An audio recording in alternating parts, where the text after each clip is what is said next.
Hello, everyone, and I'm here to guide you into a peaceful slumber. If you find this video helpful, please give it a thumbs up and subscribe to the channel. I'd love to know where you're from and what time it is as you unwind. So, settle in, get cozy, and let the relaxation begin. There's one thing I've learned after 7 years working as a park ranger in the Chiricahua National Monument. It's that nothing truly surprises me anymore. At least that's what I thought until that fateful night in October 2019. My name's Connor Bissell, and I'm about to tell you a story that'll make you question everything you think you know about the natural world. I grew up in Yuma, Arizona, a desert kid through and through. When I first got assigned to Chiricahua, I didn't expect to fall in love with the forest. But there was something about this place that got under my skin. It's not like other parks. It's quiet, but not in a peaceful way. It's like the land itself is just holding its breath, waiting for something to happen. Over the years, I've had my fair share of close calls with nature. Rattlesnakes mostly. We've had bears and bobcats, sure, but nothing out of the ordinary. That's why, when two hikers stumbled into the ranger station back in early 2019, babbling about something stalking them through the dense forests, I chalked it up to paranoia. They swore it was bigger than a mountain lion, moved faster than anything they'd ever seen. I listened, nodded, and filed the report away without giving it much thought. Little did I know, those hikers were just the beginning. It was a crisp autumn night when everything changed. I was working a late patrol, probably one of the last ones before I'd pack it in for the night. Our shifts can run long when there's no one else around, and I don't mind the quiet. The radio was dead, and the night was just like it always was. Pitch black, with a sky full of stars that felt way too close. I don't like using the flashlight much. It's too bright, ruins the peace. So I was walking in the dark, trusting my eyes to adjust as they always did. The trail I was on runs parallel to a stretch of deep woods, and that's when I first caught a glimpse of something moving through the trees. At first, I didn't think much of it. Wildlife is active at night, and I've seen plenty of nocturnal creatures going about their business. But as I continued down the trail, I noticed something off about the movement. It wasn't fast, but it wasn't slow either, just a hulking shape shifting between the trunks, keeping pace with me. My first thought was that it must be a black bear. Bears can get big out here, especially if they're feeding well before hibernation. But then it stopped, dead still. Now, animals don't just stop moving without reason. Not like that. I stood still for a moment, scanning the shadows with my flashlight. My beam caught a flash of something pale, and that's when I realized this wasn't a bear. It wasn't anything I'd ever seen before. It stepped into the clearing, and I couldn't believe what I was seeing. The creature was tall, probably a good 7 or 8 feet. Its legs were long and gangly, with joints that seemed wrong, like they didn't quite bend the way a mammal should. But what really got me was its skin. It wasn't fur. It wasn't anything natural looking. It was smooth, almost like sickly pale leather, stretched tight over its bones. I stood there frozen, trying to figure out what kind of animal I was dealing with. I've seen mountain lions, elk, all manner of creatures, but nothing like this. Its face had a snout, long and narrow, but not like a dog or a wolf. More like a crocodile, but without the scales. Its mouth was open, hanging slightly as if it was smelling the air, and inside there were rows of jagged, uneven teeth. Teeth that didn't belong in any animal I'd ever read about. I reached for my radio, but then the thing moved. It didn't charge, didn't make a sound. It just walked, slow and deliberate, toward the trees again, disappearing into the darkness as silently as it had come. I stood there, staring at the spot where it vanished, my heart hammering. That thing had been close enough to me that I could hear its labored breathing, almost like it was struggling to stay alive. I wasn't about to chase it into the woods. I mean, come on, I may be a park ranger, but I'm not suicidal.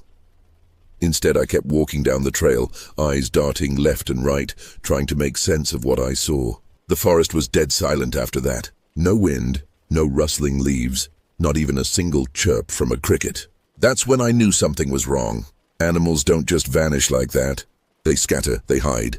But this was something else. A good hour went by before I saw anything unusual again.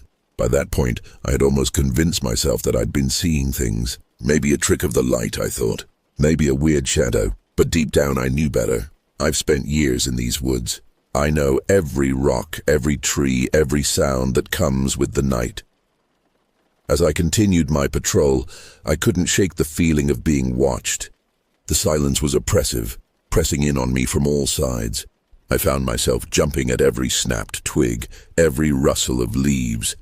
The forest, which had always been my home away from home, suddenly felt alien and hostile. I tried to rationalize what I'd seen. Maybe it was some kind of escaped exotic pet, I thought, or a bear with mange.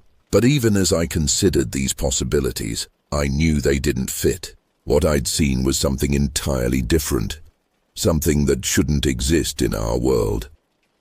As the hours ticked by, I found myself circling back to the area where I'd first spotted the creature. Part of me hoped I'd find some evidence, tracks, fur, anything that could prove to myself that I wasn't going crazy. But the forest floor was undisturbed, showing no signs of the massive being that had passed through earlier. Just as I was about to call it a night and head back to the ranger station, I saw it again. This time it was closer, standing on the ridge just ahead of me. Its silhouette was impossible to mistake, especially with the moonlight behind it. I froze. This time I noticed something else. It wasn't alone. There were two of them. The second one was smaller, thinner, but equally twisted with the same long limbs and pale, leathery skin. They stood together, motionless, watching me. I could feel their presence like a weight pressing on my chest, but I couldn't move. I didn't want to show fear. Hell, I didn't know what else to do. Standing still didn't feel any better. One of them let out a low, rasping breath. It wasn't quite a sound, more like air moving through dry leaves. My hand instinctively reached for the knife strapped to my belt. I wasn't armed with a gun. Not that it would have made much difference against whatever these things were. Then, out of nowhere, I heard a scream. A human scream, from deep within the woods. It was sharp, cut short, and unmistakably a man's voice. I don't know if it was the adrenaline or instinct, but I bolted toward the sound. Running through those woods in the dark is about the worst thing you can do, but I couldn't just stand there. I had to know. The scream led me to a small clearing, but when I got there, it was already too late. A man, middle-aged by the look of him, lay face down in the dirt, unmoving. His body was torn open in places that I don't care to describe in detail. Let's just say it was brutal and leave it at that. But those things, they were gone. I radioed it in, calling for backup. Of course, it took forever for anyone to get there.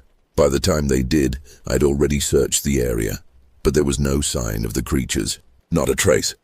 When my colleagues arrived, I tried to explain what I'd seen, but you can imagine how that went. Blank stares. Questions that danced around the fact that they didn't believe a word I was saying. But the man's body was there, lying in a pool of his own blood. That part was real enough. They chalked it up to an animal attack. Mountain lion, maybe. The local authorities took over, said they'd handle the investigation. I wasn't going to argue. What was I supposed to say? That two gangly, crocodile-faced creatures from some nightmare had been stalking me through the woods and killed a man. No one would believe that. The official report said it was a big cat, but I know what I saw. I didn't go back to that section of the park for a while, couldn't bring myself to, but curiosity has a way of pulling you back in. About a month later, I ventured into the same area, not because I wanted to see those things again, but because part of me needed closure. Closure I didn't think I'd get. That's when I found it. A bone half buried in the dirt near where the man had died. It wasn't human. Too long, too thin, and the end was snapped like it had been chewed on. I stood there for a long while, staring at it, not sure what to make of it. But I didn't touch it, didn't want to. I left it where it lay, turned, and walked back down the trail. Whatever those things were, they were still out there. I couldn't prove it, not in a way anyone else would believe, but I didn't need to, they knew, and so did I. In the weeks that followed, I found myself questioning everything. Every shadow in the forest seemed to hide one of those creatures. Every unexpected sound made me jump. I began to wonder if I was losing my mind. Maybe the stress of the job had finally gotten to me. Maybe I'd imagined the whole thing. But then the reports started coming in. Hikers claiming to have seen strange, pale figures moving through the trees at dusk. Campers waking up to find their sites ransacked, with no signs of bears or other wildlife. And always that eerie silence that seemed to follow in the wake of these sightings. I started keeping a log, documenting every incident, every detail I could gather. I knew I was onto something, but I couldn't shake the feeling that I was in way over my head. Despite my better judgment, I began spending more time in the area where I'd first encountered the creatures. I set up trail cameras, hoping to catch a glimpse of them on film. Night after night I'd return to check the footage, only to find nothing but the usual forest animals. But then, one evening, I hit pay dirt. The camera had captured something moving through the frame, just at the edge of its range. The image was blurry, indistinct, but there was no mistaking that elongated silhouette, those unnaturally long limbs. I took the footage to my supervisor, hoping that this would be the evidence I needed to prove I wasn't crazy. But as we reviewed the video together, I could see the skepticism in his eyes. He suggested it might be a bear standing on its hind legs, or maybe just a trick of the light. I knew then that I was on my own. If I wanted answers, I'd have to find them myself. It was a cold November night when everything came to a head. I was on my usual patrol, skirting the edge of the area where I'd had my encounters. The air was thick with fog, limiting visibility to just a few feet in front of me. That's when I heard it. That same rasping breath I'd heard before, but this time it was coming from behind me. I spun around, flashlight in hand, and found myself face to face with one of the creatures. It was even more terrifying up close. Its eyes were milky white with no pupils that I could see. Its skin seemed to pulse and shift in the beam of my flashlight, as if it couldn't quite hold its shape. I stumbled backward, fumbling for my radio, but before I could call for help, the creature spoke. Its voice was like gravel being ground together, barely recognizable as language, but I understood it all the same. "We've been waiting for you, Connor," it said, and that's when I realized the truth. These weren't some unknown species of animal.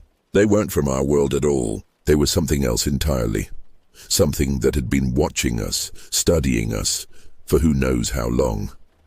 As more of them emerged from the fog, surrounding me, I knew that my life as I knew it was over.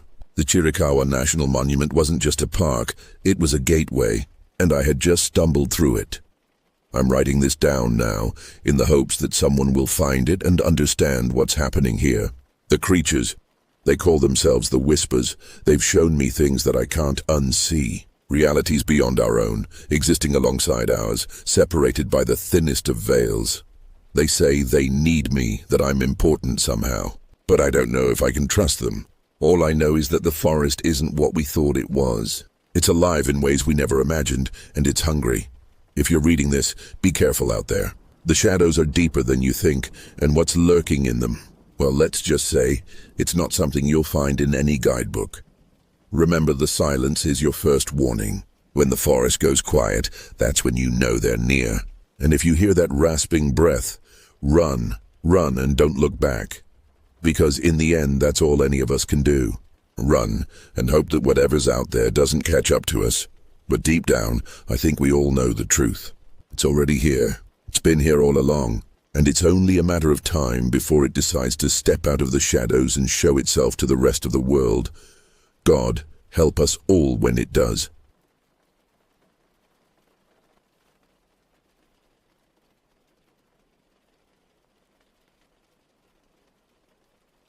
I never really bought into all that paranormal stuff. My name's Otis Drexel, and I've been working in the missing persons unit for a good chunk of my life, 23 years to be exact. My job is to find people who seem to have vanished off the face of the earth. Most times it's just folks getting lost, having accidents, or sadly deciding to disappear on their own. But this one case, it still doesn't sit right with me. It was a Friday, I think, May 15th, 2022. The kind of spring morning where the air still has a bite to it, reminding you that summer isn't quite ready to take over yet. I was at my desk, sipping my third cup of coffee and reviewing some case files when my phone rang. "Drexel," I answered, my voice still gravelly from lack of sleep. "Detective Drexel, this is Ranger Johnson from Great Smoky Mountains National Park. We've got a situation here that might require your expertise." I sat up straighter, my interest piqued. The Great Smoky Mountains National Park was a popular spot, but also vast and wild enough to swallow a person whole. We'd had our fair share of cases there over the years. "What's the situation, Ranger?" "We've got a missing camper, Rachel Pollard, 28 years old. Her boyfriend reported her missing early this morning. Says they had a fight last night and she stormed off. When he went looking for her hours later, there was no trace." I jotted down the details in my notebook, my mind already racing through the possibilities. "Any signs of foul play?" "None that we can see, but we haven't done a thorough search yet." "The boyfriend seems pretty shaken up." I glanced at my watch. 10:46 a.m. "All right, I'm on my way. Keep the boyfriend there and don't let anyone contaminate the scene." I hung up, grabbed my jacket, and headed out. As I drove towards the park, the sun was just beginning to peek over the horizon, casting a golden hue over the dense trees and rolling hills. The air was crisp with that unique smell of pine and earth you only get in places like this. It was beautiful, but I couldn't shake the feeling of unease settling in my gut. I arrived at the park ranger station just after noon. Ranger Johnson met me at the entrance, a tall, weathered man with a no-nonsense attitude that I appreciated. "Detective Drexel," he greeted me with a firm handshake. "Thanks for coming so quickly. The boyfriend's inside. Name's Mark Henson. He's pretty worked up." I nodded, following Johnson into the station. In the small waiting area sat a scrawny guy with a guilty look on his face. He was pale and jittery, which wasn't unusual for someone whose loved one was missing. But something about his demeanor set off alarm bells in my head. "Mr. Henson?" I approached him, flashing my badge. "I'm Detective Otis Drexel. I'd like to ask you a few questions about Rachel's disappearance." Mark looked up at me, his eyes red-rimmed and unfocused. "Yeah, okay. Whatever helps find her." I sat down across from him, pulling out my notebook. "Walk me through what happened last night." "You said you had an argument." Mark nodded, running a hand through his disheveled hair. "Yeah, we've been having some problems lately. Rachel's been distant, you know. Last night I confronted her about it. Things got heated." "What time was this?" "Around 9 p.m., I think. We'd just finished dinner at our campsite." I jotted this down. "And then what happened?" Mark's voice trembled slightly as he continued. "We argued, yeah, she was really upset. She said she needed space, and then she just walked into the woods. I thought she'd cool off and come back, but she didn't. I looked for hours, but it's like she just disappeared." I nodded, trying to keep my expression neutral. "Anyone else around? Anything unusual you noticed?" Mark shook his head. "Just us. We didn't see anyone. Our campsite is pretty isolated." "What was Rachel wearing when she left?" Jeans, hiking boots, and a red fleece jacket. She had her phone with her, but it's going straight to voicemail now." I made a note of the description. "And you waited until this morning to report her missing?" Mark's eyes darted away from mine. I thought she'd come back. I kept looking for her all night. When she didn't show up by dawn, I hiked back to get help." Something about his story didn't quite add up, but I couldn't put my finger on what. I'd seen enough cases to know that the person closest to the victim is often involved. But I'd also seen enough to know that sometimes terrible things just happen. "All right. Mr. Henson, we're going to do everything we can to find Rachel. I need you to stay here at the station in case we have any more questions. Can you do that?" He nodded, looking relieved to be done with the interview for now. I stepped outside with Ranger Johnson, the cool air a welcome relief after the stuffy interior of the station. "What do you think?" Johnson asked, his eyes scanning the tree line as if Rachel might suddenly appear. "Hard to say at this point," I replied. His story seemed shaky, but that could just be stress. "We need to get a search team out there ASAP. The first 48 hours are crucial in these cases." Johnson nodded. I've already called in some extra rangers. We can be ready to go in 30 minutes. Good. Let's get moving. As we prepared for the search, I couldn't shake the feeling that we were missing something. Little did I know, this case was about to take me down a path I never expected, one that would challenge everything I thought I knew about the world. The search team assembled quickly, a mix of park rangers, local law enforcement, and volunteers. I went over the map with them, marking out the area where Rachel was last seen.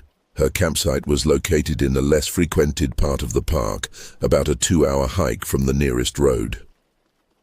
Remember, I addressed the group, we're looking for any signs of Rachel Pollard. Clothing, personal items, tracks, anything out of the ordinary. If you find something, don't touch it. Mark the location and radio it in immediately. We spread out, each team taking a different section of the search grid. I paired up with Ranger Johnson, heading towards the area where Mark claimed Rachel had walked off. You'd be amazed at how quickly a person can vanish in the wilderness. The dense foliage and winding trails make it a real maze. As we pushed deeper into the forest, the canopy above grew thicker, casting long shadows across our path.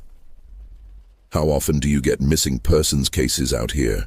I asked Johnson as we carefully scanned the ground for any signs of disturbance. More often than we'd like, he replied, his voice low. Most of the time it's just hikers who've gotten turned around. We find them within a day or two, dehydrated and scared, but alive. And the other times, Johnson's face darkened. Sometimes we don't find them at all. The forest, it can be unforgiving. We continued in silence after that, the weight of his words hanging in the air between us. Hours passed and we found nothing. No footprints, no discarded items, nothing to indicate Rachel had ever been there. As the afternoon wore on, I met up with 2 other rangers, Ted and Lisa, who had been searching a particularly thick part of the forest. Anything? I asked, hoping for a lead. Nothing, Otis, Lisa replied, wiping sweat from her brow. It's like she vanished into thin air. We decided to take a break and regroup.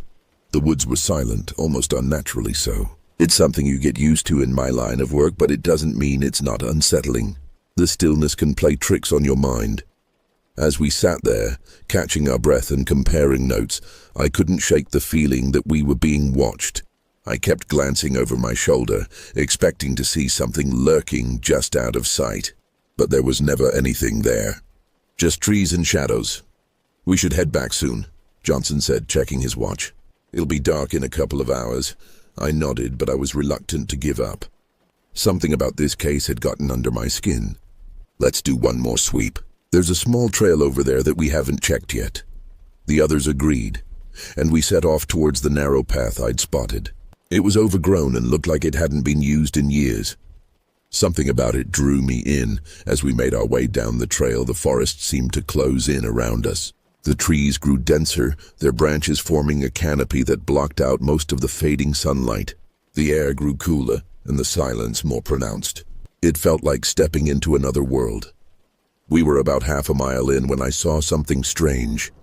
A clearing up ahead, bathed in an eerie light that seemed out of place in the dense forest. I held up a hand, signaling the others to stop. Do you see that? I whispered, pointing towards the unnatural glow. Johnson squinted, then nodded. What the hell is that? Carefully, we approached the edge of the clearing. What I saw there made my blood run cold. In the center of the clearing was a circle of stones, ancient-looking and covered in moss. And in the middle of that circle, oh my God, Lisa gasped. There, sprawled out in the center of the stone circle, was Rachel Pollard. Her eyes were open but lifeless, her body unnaturally twisted. There were no signs of struggle, no visible injuries. She was just dead. I approached cautiously, my heart pounding. As I knelt beside her to check for any signs of life, I heard a rustling behind me. I turned sharply, but there was nothing there. Just the trees and the silence. Damn it, I muttered, my nerves on edge. I reached for my radio to call it in, but as I did, I noticed something clutched in Rachel's hand. It was a small, smooth stone, unlike any I'd seen in the area. There was something etched into its surface, but I couldn't make it out in the fading light. As I pocketed the stone, intending to examine it more closely later, the feeling of being watched intensified. I couldn't shake the sense that something was out there, hiding in the shadows, waiting. Little did I know this was just the beginning. The forest had revealed one secret, but it was holding on to many more. And as the sun set on that first day of the investigation, I had no idea how deep this rabbit hole would go, or how it would change everything I thought I knew about the world. We secured the area and began the process of documenting the scene. As we worked, I kept glancing over my shoulder, expecting to see something lurking just out of sight. But there was never anything there, just the endless expanse of trees and the growing darkness. The medical examiner arrived about an hour later, looking as unsettled as the rest of us.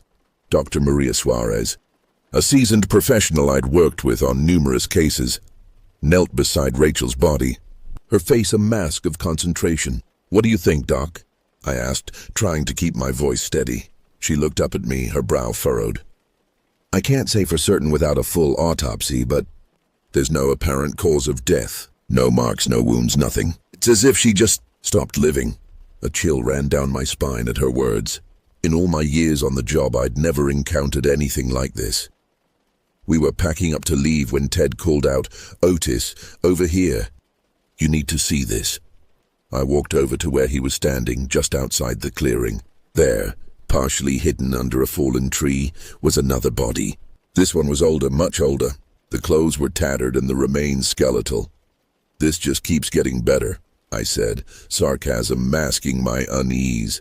The discovery of the second body changed everything. It wasn't just a missing person case anymore. It was something much darker.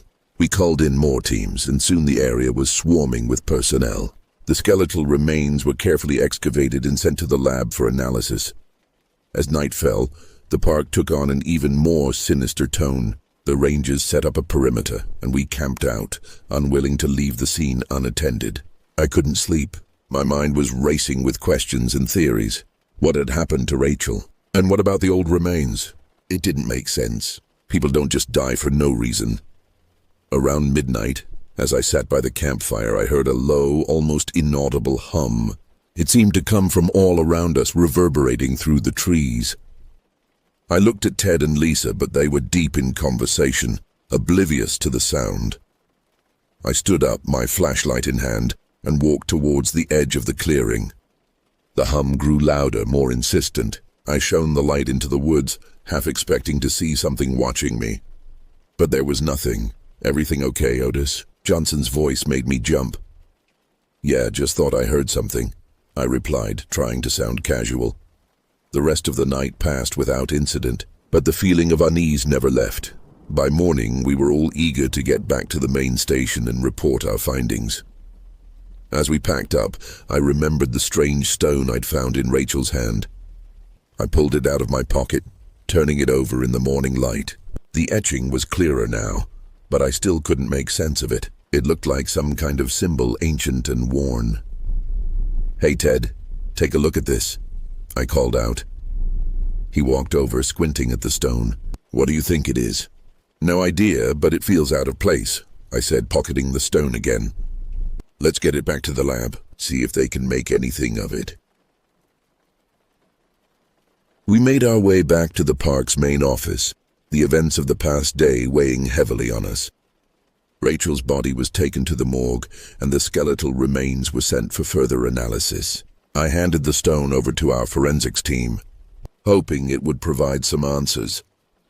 As I sat down to write up my preliminary report, I couldn't shake the feeling that we were just scratching the surface of something much bigger. The forest had given up 2 of its secrets, but I had a sinking feeling there were many more to uncover. Little did I know, this case was about to take me down a rabbit hole of ancient mysteries and unspeakable horrors. The Great Smoky Mountains held secrets that defied explanation, and I was about to come face to face with something that would challenge everything I thought I knew about the world. Days turned into weeks, and the case only grew stranger. The medical examiner couldn't determine a cause of death for Rachel. Her body showed no signs of trauma, no evidence of drug use, nothing to explain why a healthy 28-year-old woman would suddenly drop dead in the middle of the forest. The skeletal remains were identified as belonging to a hiker who had gone missing over a decade ago. His case had gone cold, written off as another unfortunate soul lost to the wilderness. But now, finding him in the same spot as Rachel, it seemed like too much of a coincidence. And then there was the stone. Our forensics team couldn't make heads or tails of it. It wasn't from any local geology, and the markings didn't match any known language or symbols. It was as if it had appeared out of thin air, just like our victims had vanished. I spent countless hours poring over old case files, looking for any connections. And then I found it, a series of disappearances dating back decades, all in the same area of the park, all unsolved, all with no trace of the missing persons ever found. One night, as I was going over the files for what felt like the 100th time, my phone rang. It was Lisa, one of the rangers who had been with me when we found Rachel. "Otis," her voice was shaky, "you need to come to the park. Now." I didn't ask questions. I grabbed my coat and drove out to the park, my mind racing with possibilities. When I arrived, Lisa was waiting for me, her face pale in the harsh glare of the parking lot lights. "What's going on?" I asked, trying to keep my voice steady. "Just follow me," she said, leading me into the woods. We walked in silence, the darkness pressing in around us. The familiar hum I'd heard that first night seemed to grow louder with each step. Lisa led me to the same clearing where we'd found Rachel. In the center was another circle of stones, and in the middle, another body. I approached cautiously, my heart pounding. The body was that of a man, his face contorted in a look of sheer terror. He was dressed in hiking gear, and from the looks of it, he hadn't been dead long. "We found him this morning," Lisa said quietly. "No ID, no belongings, just dead." I knelt beside the body, examining it closely. There were no visible injuries, just like Rachel, but this time there was something different. In the man's hand was a piece of paper, tightly clenched. I pried it loose, my hands trembling. The paper was old and worn, but the writing was clear. It was a map with the clearing marked in red, and beneath it a single word: "Beware." I stood up, my mind reeling. What the hell was going on? I looked around, half expecting to see something lurking in the shadows, but there was nothing, just the trees and the silence. "We need to get out of here," I said, my voice barely above a whisper. We made our way back to the main office, the weight of the new discovery heavy on our shoulders. I handed the map over to the forensics team, hoping it would provide some answers. The next few days were a whirlwind of activity. The new body was identified as another missing hiker, his case also long cold. The map was examined, but it didn't match any known trails or landmarks. It was as if it was drawn by someone who knew the forest intimately, but not in any official capacity. I couldn't shake the feeling that we were dealing with something beyond our understanding, something ancient and malevolent. The stone, the bodies, the map, they were all pieces of a puzzle I couldn't quite solve. It was during a late-night research session that I stumbled upon something that made my blood run cold. An old journal buried deep in the park's archives, written by one of the original surveyors of the area in the late 1800s. The journal spoke of strange occurrences in the forest, unexplained disappearances, eerie sounds, and most disturbingly, a clearing with a circle of stones that seemed to appear and disappear at will. The surveyor wrote of a local Cherokee legend about a place where the veil between worlds was thin, a place where dark spirits could cross over and take the unwary.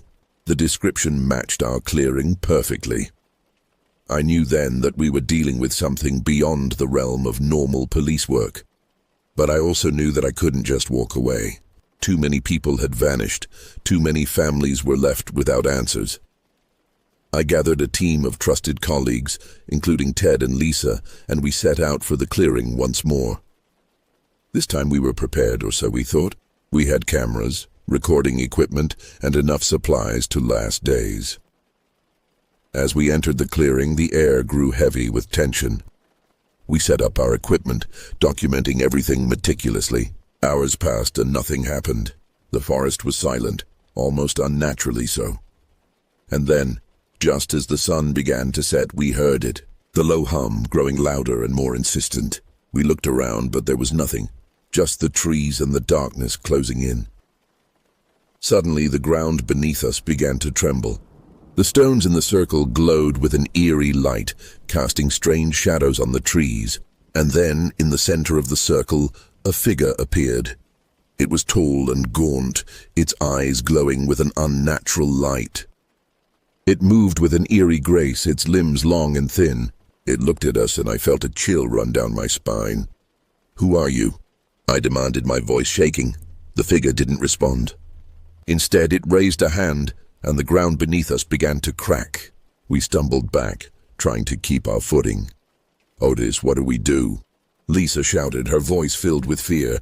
"We need to get out of here now," I yelled, grabbing her arm. We ran, the ground cracking and shaking beneath us. The hum grew louder, almost deafening. I glanced back and saw the figure watching us, its eyes glowing brighter. We burst out of the clearing and into the forest, the ground still trembling. We didn't stop running until we reached the main office, our hearts pounding and our minds reeling. We reported everything, but no one believed us. The footage we recorded was mysteriously corrupted. The maps we found were dismissed as hoaxes. It was as if the forest itself was hiding the truth.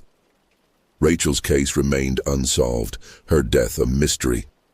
The old remains and the new body were buried, their stories forgotten.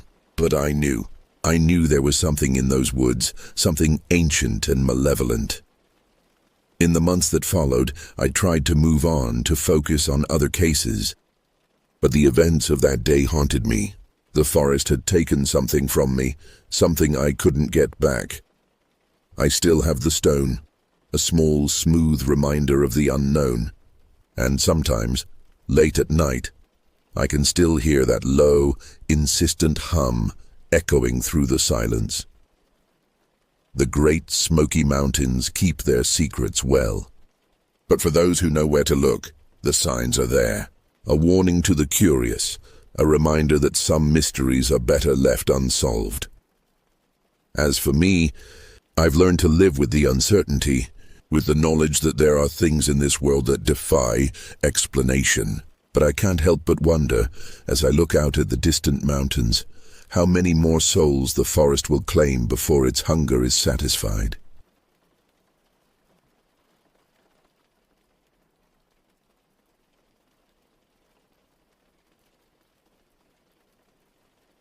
It was a chilly evening in late October just a few years ago when I decided to take a shortcut through the woods on my way home from a friend's birthday party.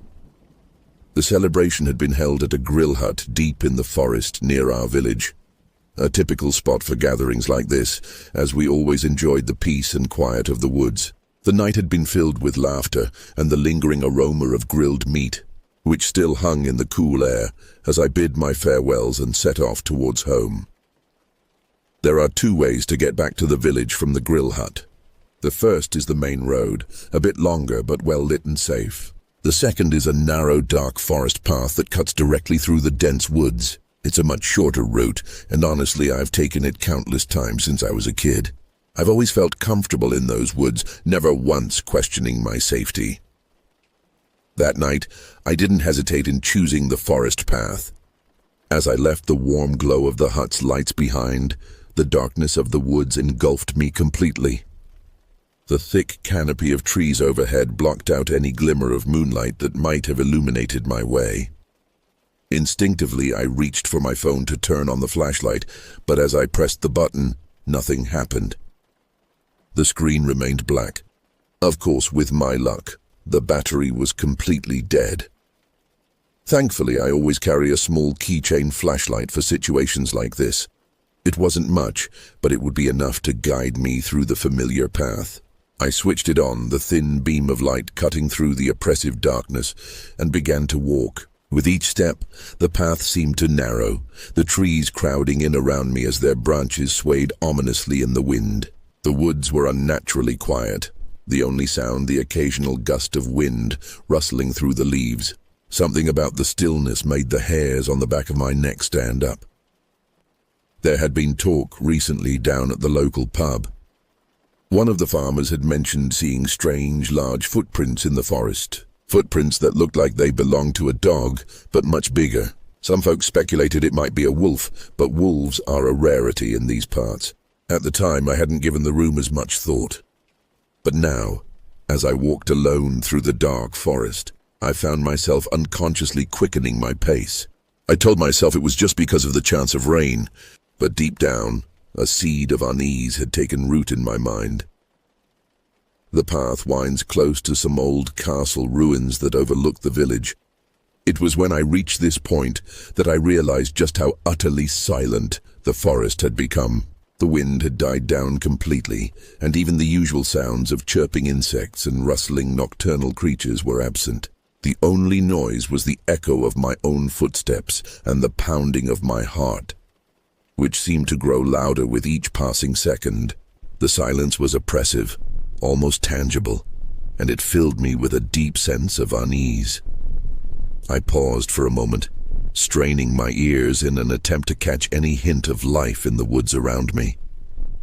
But there was nothing, not even the distant hooting of an owl or the scurrying of small animals in the underbrush.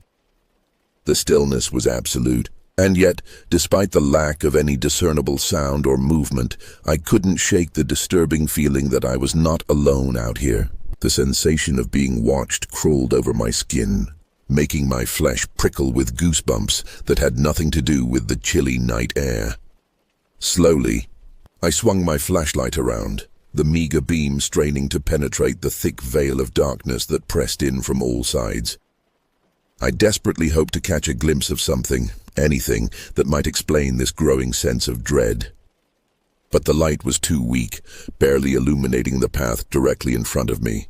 And then, just as I was about to give up and hurry on my way, I saw it. At the very edge of my flashlight's reach, two small points of light glowed in the darkness, like twin embers burning in the void. At first I could only stare, my mind struggling to process what I was seeing. Logic told me that it had to be the eyes of an animal, a deer perhaps, or even a wild boar. Such creatures were common in these woods after all. But even as I tried to rationalize it, a cold, sinking feeling in the pit of my stomach whispered that this was something different, something unnatural. Summoning my courage, I shouted into the night, hoping to scare off whatever creature was lurking out there in the shadows. "Get out of here!" My voice sounded small and thin, swallowed up by the oppressive silence of the forest. But it was enough to break the spell of fear that had momentarily paralyzed me. I expected the glowing eyes to blink, to turn away and vanish into the undergrowth as any normal animal would. But they didn't. They remained fixed on me, unblinking and unwavering, staring with an intensity that seemed to pierce right through to my very soul. My heartbeat quickened, thundering against my ribs like a caged bird desperate to escape. A tingling sense of terror crept up my spine, sending a shudder through my body. I groped blindly on the ground near my feet until my fingers closed around a small, rough object, a rock. Grasping it tightly, I drew back my arm and hurled it with all my strength towards those glowing eyes. I held my breath, waiting for the sound of the rock crashing through the brush, for the eyes to vanish as the creature fled. But there was nothing. No sound of the rock striking anything solid. No rustling of something large moving through the trees. And the eyes remained exactly where they were. Unmoving, unblinking, still watching me with that same unnerving intensity. It was as if I had thrown that rock into a void, and it had simply vanished into the ether. That was the moment when the cold tendrils of real fear took hold of me. Whatever this thing was, it was not afraid of me. It was not intimidated by my presence or my feeble attempts to scare it off. If anything, I had the distinct and chilling impression that it was toying with me, like a predator sizing up its prey before moving in for the kill. My hands began to shake uncontrollably as panic took over. I tried to pick up another rock, desperate for anything that might serve as a weapon or a deterrent. But my trembling fingers failed me, and the rock slipped from my grasp, clattering to the ground with a noise that sounded deafening in the unnatural silence of the woods. That small sound was enough to snap me out of my paralysis. Without conscious thought, my body moved of its own accord. I turned and ran, fueled by a primal instinct for survival that overrode any semblance of rational thought. I sprinted down the path, my flashlight bouncing wildly in my hand, the thin beam of light barely keeping me from stumbling over the uneven ground. Branches whipped at my face and snagged at my clothing as I plunged headlong through the undergrowth, heedless of the small cuts and scratches they left behind. All I could think about was getting away, putting as much distance as possible between myself and those glowing, watchful eyes. My lungs burned and my legs ached as I pushed myself harder than I ever had before, driven by the certainty that if I faltered, if I slowed down for even a second, whatever was behind me would pounce, and I would be lost. I don't know how long I ran or how far. Time seemed to lose all meaning in that headlong flight through the night-shrouded forest. All I know is that I didn't stop, didn't allow myself to slow down, until I saw the first street lamp glowing up ahead, a beacon of safety and civilization guiding me out of the nightmare. Gasping for breath, my lungs searing with each desperate gulp of air, I stumbled to a halt beneath the reassuring glow of the street lamp. My legs felt rubbery beneath me, threatening to give out at any moment, and my heart was pounding so hard I thought it might burst right out of my chest. But even through the haze of exhaustion and residual terror, I knew I had to look back. I had to know if it was still there, if it had followed me out of the woods. Slowly, I turned around, my gaze trembling as it swept over the dark tree line behind me. But there was nothing there. The forest was as still and silent as it had been before, the darkness impenetrable beyond the reach of the street lamp's glow. Whatever had been watching me, whatever those glowing eyes belonged to, it was gone now. Or at least, it had chosen not to reveal itself. I stood there for a long time, my chest heaving as I struggled to catch my breath and slow the frantic pounding of my heart. I tried to make sense of what had just happened, to rationalize the sheer primal terror that had gripped me in those woods. But no matter how I turned it over in my mind, I couldn't come up with a logical explanation. The eyes had been too high off the ground to belong to any normal animal, too steady and unblinking to be anything I had ever encountered before. And the way they had watched me, the way they had seemed to stare right into my soul, it was like nothing I had ever experienced. It was as if, in that moment, I had been face to face with something that defied the natural order, something that didn't belong in this world. As I stood there, lost in those chilling thoughts, the first drops of rain began to fall from the sky. The cold wetness on my skin helped to ground me, to bring me back to reality after the surreal nightmare of my flight through the forest. But even as the rain picked up, drenching my hair and clothes, I couldn't shake the image of those glowing eyes from my mind. I stared into the darkness between the trees, half expecting to see them appear again, to watch that unnatural gaze emerge from the shadows and fix upon me once more. But there was nothing, only the steady patter of the rain and the soft rustling of the wind through the leaves. Finally, with a shudder that had as much to do with the chill of my rain-soaked clothes as it did with the lingering tendrils of fear, I turned away from the forest and began to walk towards the village. Each step was an effort, my exhausted legs protesting the movement, but I forced myself to keep going. I needed to get home, to get inside and lock the door behind me, to surround myself with the comforting familiarity of my own space. But even as I walked, I couldn't escape the feeling that something had changed, that the world I thought I knew was not quite what it seemed. Those glowing eyes had pierced the veil of my comfortable reality, had hinted at something lurking in the shadows that I couldn't explain, couldn't understand. As I made my way through the quiet streets of the village, I found myself glancing over my shoulder more than once, half expecting to see those eyes following me, watching me from the darkness. But there was never anything there, just the empty street and the steady fall of the rain. By the time I reached my house, I was shivering uncontrollably, my rain-soaked clothes clinging to my skin like icy tendrils. My hands shook as I fumbled with my keys, the metal slipping in my numb fingers before I finally managed to unlock the door and stumble inside. The familiar warmth and light of my home enveloped me, but even as I closed and locked the door behind me, I couldn't shake the feeling of unease that had settled over me like a shroud. I leaned back against the solid wood of the door, closing my eyes and trying to steady my breathing to calm the frantic pounding of my heart. But every time I closed my eyes, I saw them again. Those glowing, unblinking eyes staring at me from the darkness of the forest.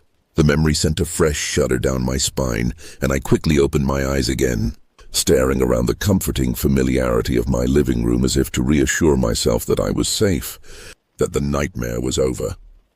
I forced myself to move, to peel off my wet clothes and leave them in a sodden heap by the door.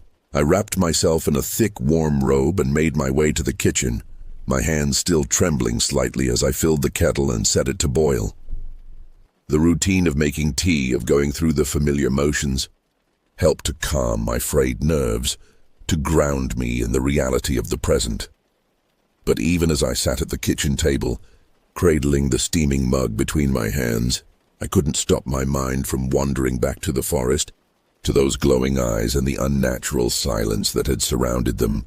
I tried to rationalize it, to come up with some logical explanation for what I had seen. But no matter how I turned it over in my mind, I couldn't shake the feeling that I had encountered something truly otherworldly out there in the darkness. I thought about the rumors I had heard at the pub, about the strange footprints that had been found in the forest. Could those glowing eyes have belonged to the same creature that left those tracks? And if so, what kind of animal could it be? The eyes had been too high off the ground to belong to a wolf or any other predator I knew of. And the way they had watched me, the intelligence and malevolence that had seemed to lurk behind that gaze. It was like nothing I had ever encountered before. As the night wore on and the rain continued to beat against the windows, I found myself jumping at every small noise, every creak and groan of the old house settling around me. I couldn't shake the feeling that something was out there, watching me still, waiting for the moment when I would let my guard down. Finally, I forced myself to go to bed, to try and get some rest, despite the fear that still thrummed through my veins. But even as I lay there in the darkness, staring up at the ceiling, I couldn't escape the memory of those eyes. They seemed to hover in the shadows of my room, watching me, waiting for me to fall asleep so that they could emerge from the darkness and claim me as their own. It was a long, sleepless night, filled with tossing and turning and the constant, gnawing fear that something was lurking just beyond the edge of my perception. And when morning finally came, pale and wan through the rain-streaked windows, I felt as if I had aged a decade in the span of a few short hours. The days that followed were a blur of exhaustion and unease.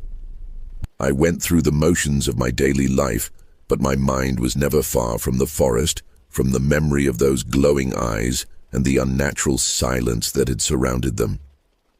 I found myself jumping at shadows, my heart racing at the slightest unexpected noise. It was as if that one moment of terror had shattered my sense of safety, had made me realize how fragile the illusion of security really was. I tried to tell myself that it was just my imagination, that the stress and the darkness and the strange rumors had combined to play tricks on my mind. But no matter how much I tried to rationalize it, I couldn't shake the feeling that what I had seen was real, that there was something out there in the forest that defied explanation. I found myself avoiding the woods, taking the long way around whenever I had to leave the village. Even the thought of stepping foot on that narrow path again filled me with a sickening sense of dread. I knew that it was irrational, that whatever I had seen that night couldn't possibly be waiting for me, watching for me to return. But the fear was too deep, too visceral to ignore. As the days turned into weeks, I started to hear other stories. Whispered rumors passed from neighbor to neighbor. People spoke of strange noises in the night, of the feeling of being watched when they were alone in their homes. Some even claimed to have seen something lurking in the shadows, something large and dark and vaguely canine in shape. But whenever I tried to press for more details, people would grow quiet, their eyes darting away as if they were afraid to speak the words out loud. It was as if the entire village was gripped by the same unspoken fear, the same sense that something dark and unnatural had taken up residence in the forest that bordered our homes.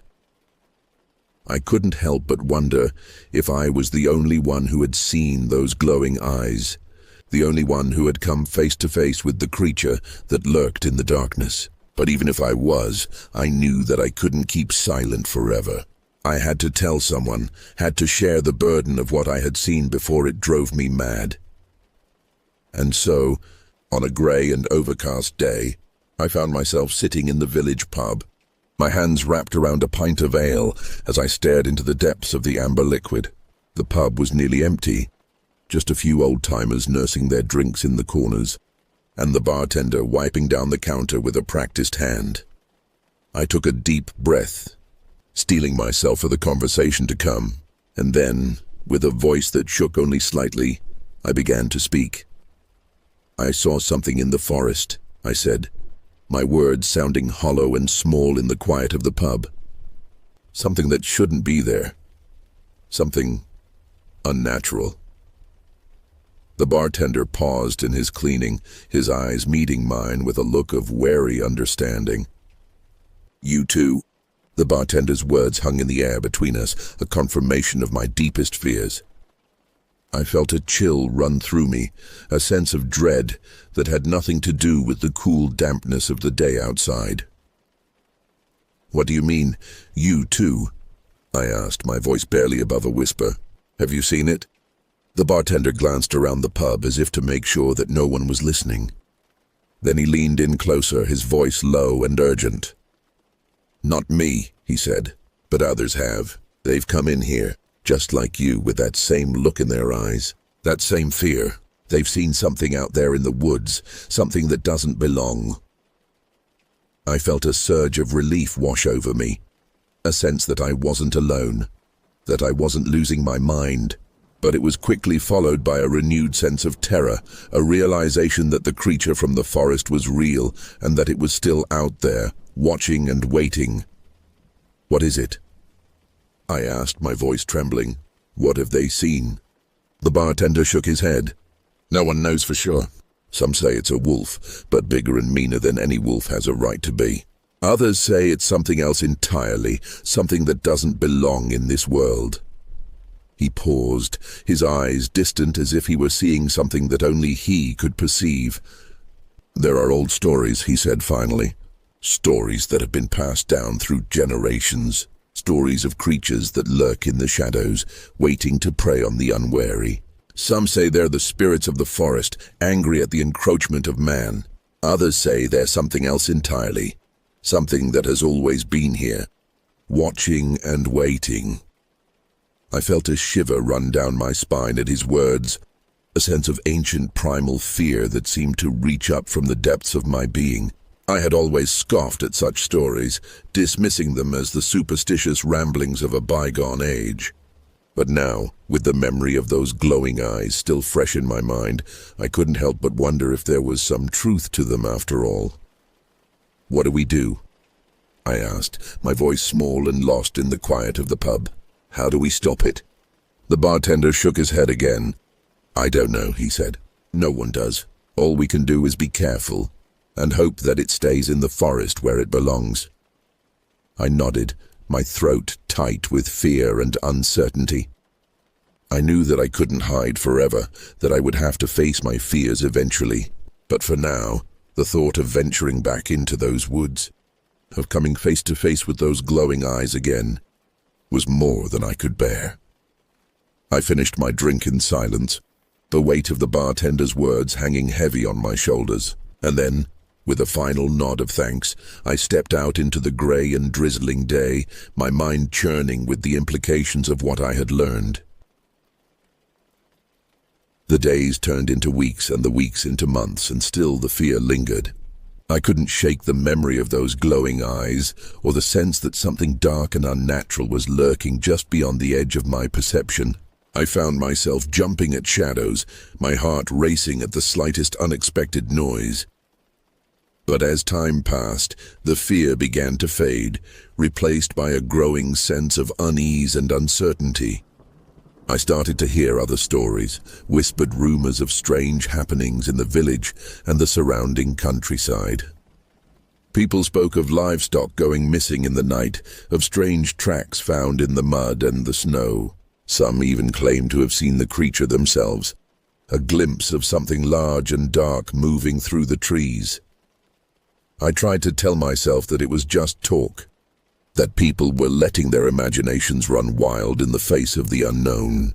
But I couldn't shake the feeling that something was happening, that the creature from the forest was growing bolder, more brazen in its movements. And then, on a cold and moonless night, it happened. I was awakened by a sound, a low and mournful howl that seemed to echo through the village like the cry of a damned soul. I sat up in bed, my heart pounding in my chest, and listened as the howl was joined by others, a chorus of unearthly voices that sent shivers down my spine.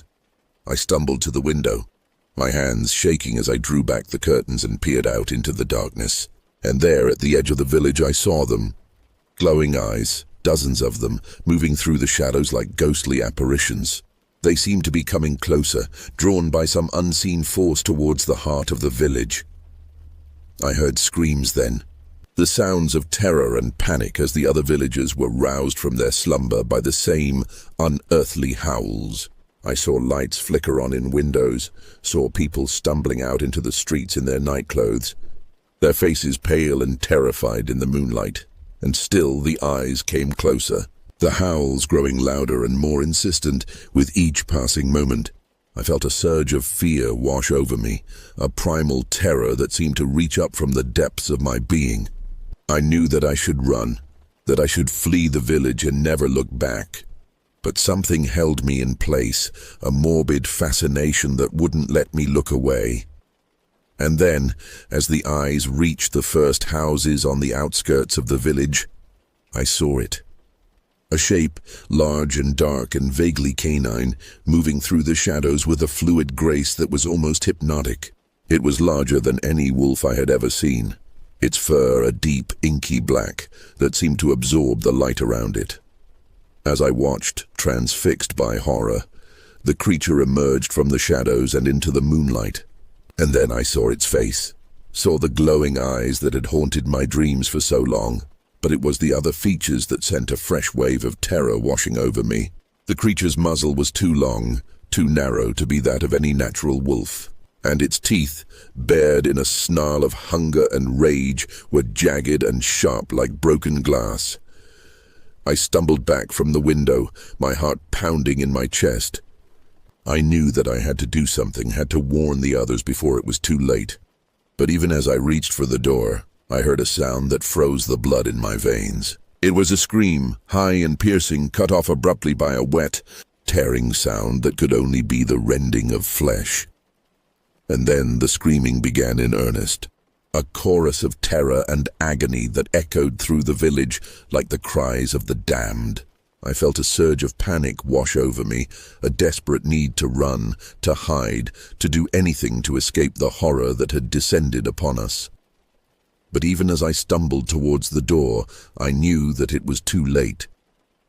The creature was here in the village, and there was nowhere left to run.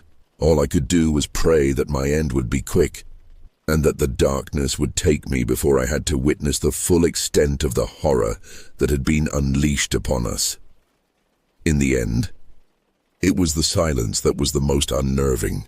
After the initial chaos and carnage, after the screams had faded and the snarls had quieted, an eerie stillness settled over the village.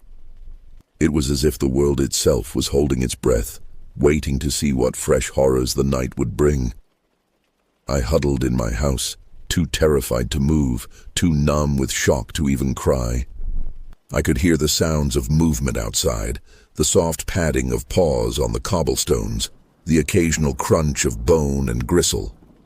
I knew that the creatures were still out there, still hunting, still feeding on the remains of my friends and neighbors. As the night wore on, I found myself slipping into a kind of waking nightmare, my mind replaying the horrors I had witnessed over and over again. I saw the glowing eyes, the jagged teeth, the blood-soaked fur. I heard the screams, the tearing of flesh, the wet, gnashing sounds of feeding. And through it all, one thought kept echoing in my mind, a question that I couldn't shake no matter how hard I tried. What had brought these creatures here?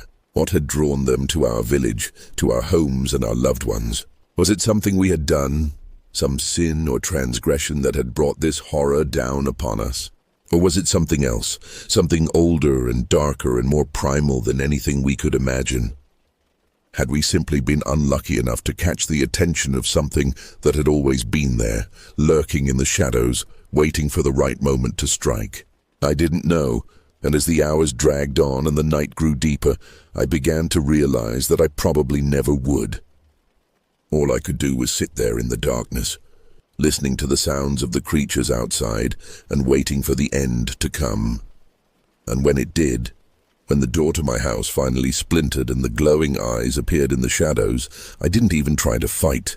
I simply closed my eyes and let the darkness take me, grateful for the release from the nightmare that had become my reality. In the end, there were no survivors, no witnesses to the horror that had befallen our village. The creatures took everything, leaving behind only blood and bones and the lingering echoes of screams in the night. And as the sun rose over the empty streets and the abandoned houses, it was as if we had never been there at all, as if the village itself had simply vanished into the mists of time. But I know the truth, even if no one else ever will. I know what lurks in the shadows, what watches and waits for the unwary to stumble into its grasp. And I know that it is still out there, still hungry, still waiting for its next victim. For in the end, the forest will always win, and the creatures that call it home will always be there, watching and waiting for the right moment to strike. And may God have mercy on anyone unfortunate enough to catch their eye.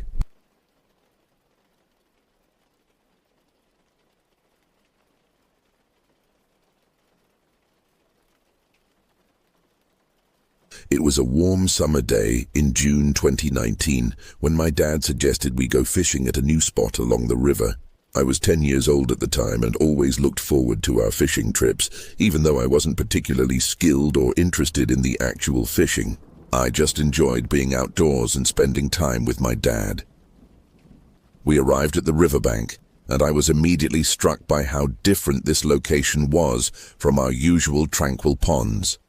The river surged past, churning with a powerful current that sent a light spray into the air. Dad seemed unfazed as he confidently cast his line into the turbulent waters.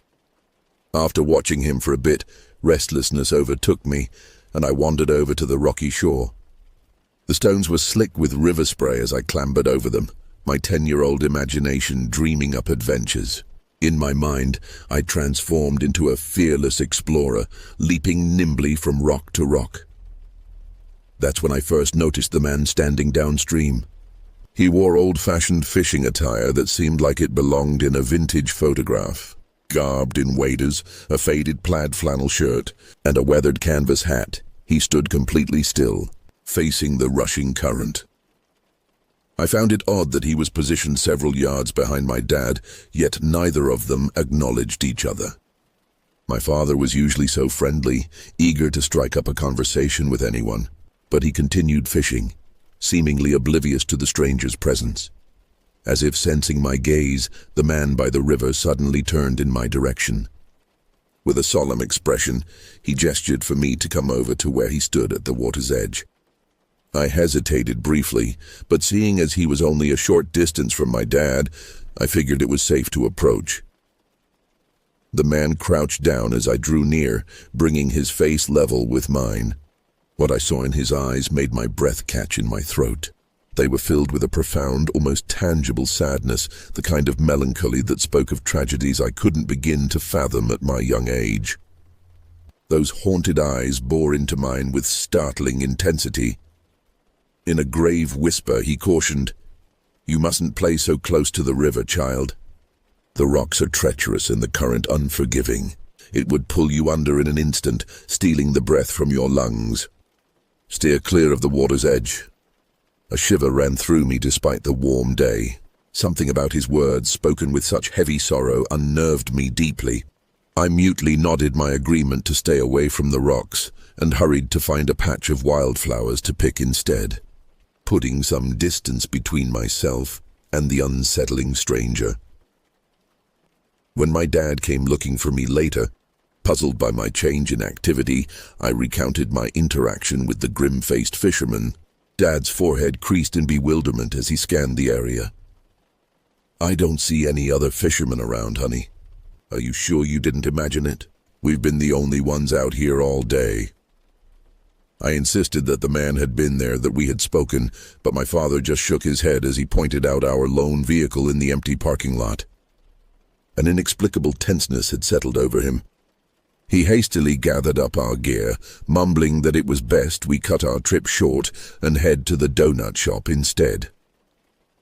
As we pulled out onto the road, I twisted in my seat, peering out the rear window at the receding riverbank. The mysterious stranger was nowhere to be seen. I could almost convince myself I had imagined the whole exchange. Almost, but not quite. For even at 10 years old, I knew the biting chill that had seeped into my bones as those desolate eyes met mine was no figment of a childish imagination. It would haunt me in the years to come, that inscrutable gaze heavy with unspoken tragedy. And though I couldn't grasp it then, a disquieting certainty grew in me that our paths had crossed for a reason. The man by the river lingered at the edges of my thoughts in the days following our aborted fishing trip. I replayed our encounter repeatedly in my mind, the way he seemed to materialize out of nowhere, the weight of his words, the intensity of his sorrow. It felt too real, too visceral to be a mere trick of the mind. Though I was young, I had an inkling that I had brushed up against something beyond the ordinary realm of my experience. A ghost, a guardian spirit. I couldn't say for certain. All I knew was that his presence had been as tangible as the clammy rocks beneath my feet that day. At night, I'd startle awake, heart pounding, the stranger's mournful eyes boring into me from the shadows. In the light of day, I tried my best to push the unsettling memory to the back of my mind. But it was always there, an itch I couldn't quite scratch. As the summer wore on, I found myself increasingly drawn to the river, despite my dad's reluctance to return. I would beg and plead until he finally relented, though never to the same spot. We'd set up further downstream or pick a different bend in the waterway. Each time, I'd scan the banks, half fearful, half hopeful that I might catch a glimpse of the spectral fisherman again. But he never reappeared. The river flowed on, indifferent to the secrets it carried in its murky depths. Still, I couldn't shake the feeling that he was out there somewhere, keeping his silent vigil, watching, waiting. A melancholic sentinel bound to the raging waters that had no doubt carved out the lines of tragedy etched upon his face. As the years passed and I grew older, the memory of that fateful June day began to fade like an old photograph, edges worn soft, details blurred by time. I came to doubt myself, to wonder as my dad had if it had simply been a flight of childhood fancy. A lonely ghost conjured up by an overactive imagination. But every so often I'd find myself back at the river's edge, drawn by a pull I couldn't quite define. And in the hushed whisper of the churning current, I'd swear I could almost hear his voice on the wind, a spectral echo of that long-ago warning. Even as an adult, I'd feel a shiver dance up my spine as I dipped my toes into those frothing waters. The stranger's words would come back to me then, his mournful admonition against the river's deadly embrace, and I'd hastily scramble back to shore, pulse thrumming in my veins. For deep down, in a place untouched by logic or the passage of time, I knew the truth of what I had seen that day. Knew it in my bones with the same unshakable certainty that had gripped me as a child, staring into those fathomless, haunted eyes. The river kept its secrets, and somewhere out there a lost soul kept watch. Two mysteries inextricably intertwined, bound together by currents far deeper and more powerful than the turbulent waters that separated them. And though I had no way of knowing the stranger's story, the depths of tragedy that anchored him to that lonely spot, I carried a piece of it with me always. A splinter of someone else's sorrow lodged in my heart, unshakable, unforgettable. The ghost by the river forever watching, and me, the girl who couldn't look away, forever bound to the memory. A shared haunting that spanned the gulf between the living and the dead. As I entered my teenage years, I found myself increasingly consumed by the mystery of the spectral fisherman. The memory of our encounter had calcified into something solid and unignorable inside me. A kernel of the inexplicable that I couldn't simply disregard as childish fancy. Began to spend hours at the local library, combing through old newspapers and historical records, searching for any scrap of information that might shed light on the stranger's identity. I pored over grainy black and white photos of the town's early settlers, hoping to spot a familiar face among the stern, sepia-toned visages. But the man by the river remained as elusive in the annals of history as he had been in life. Or rather, death. Frustrated by the lack of concrete leads, I turned to the internet, scouring paranormal forums and message boards for stories similar to mine. And while I found plenty of tales of ghostly encounters and restless spirits, none quite matched the specifics of what I had experienced that June day. Still, I couldn't help but be drawn in by the accounts of others who had brushed up against the veil between worlds. People who had looked into the eyes of the dead and caught a glimpse of the great, yawning chasm of sorrow and loss that lay beyond. In their words, I found a strange sort of kinship, a validation of the bone-deep certainty that had taken root in me all those years ago. As my obsession grew, so too did my isolation. I withdrew from my friends, from the normal teenage rites of passage and preoccupations. I became a ghost myself, in a way, haunting the edges of the living world, consumed by a quest for answers that always seemed to dangle just out of reach. My parents watched with growing concern as I retreated further into myself. They urged me to let go of what they saw as an unhealthy fixation, to rejoin the land of the living. But I couldn't make them understand the depth of the connection I felt to the sad-eyed shade by the river. The way his story, even unknown, had become inexorably tangled with my own. And so I persisted in my lonely pursuit, chasing threads of history and hearsay in search of some scrap of closure. Though the spectre himself remained frustratingly out of reach, I began to piece together fragments of the river's dark past. Whispers of tragedy and loss that seemed to cling to the water's edge like a miasma. Drownings, accidents, lives cut short by the current's merciless grasp. The more I uncovered, the more I came to understand the stranger's solemn mission. He was a sentinel, a watchman appointed by death itself to stand guard over the treacherous waters that had claimed him. A melancholy gatekeeper tasked with warning the living away from the river's fatal embrace. And though I had no proof beyond the certitude of my own youthful encounter, I knew in my marrow that his post was a penance, a price exacted for some tragedy he couldn't avert in life, a eternal duty born of drowning sorrow, forever bound to the currents that had shaped his fate. With each new fragment of knowledge, each whispered tale of lives lost to the river's churning depths, I felt the weight of the mystery settling more heavily upon my shoulders. It became a second skin I wore beneath the facade of ordinary teenage life, a secret burden that set me apart from my peers, even as it consumed me from within.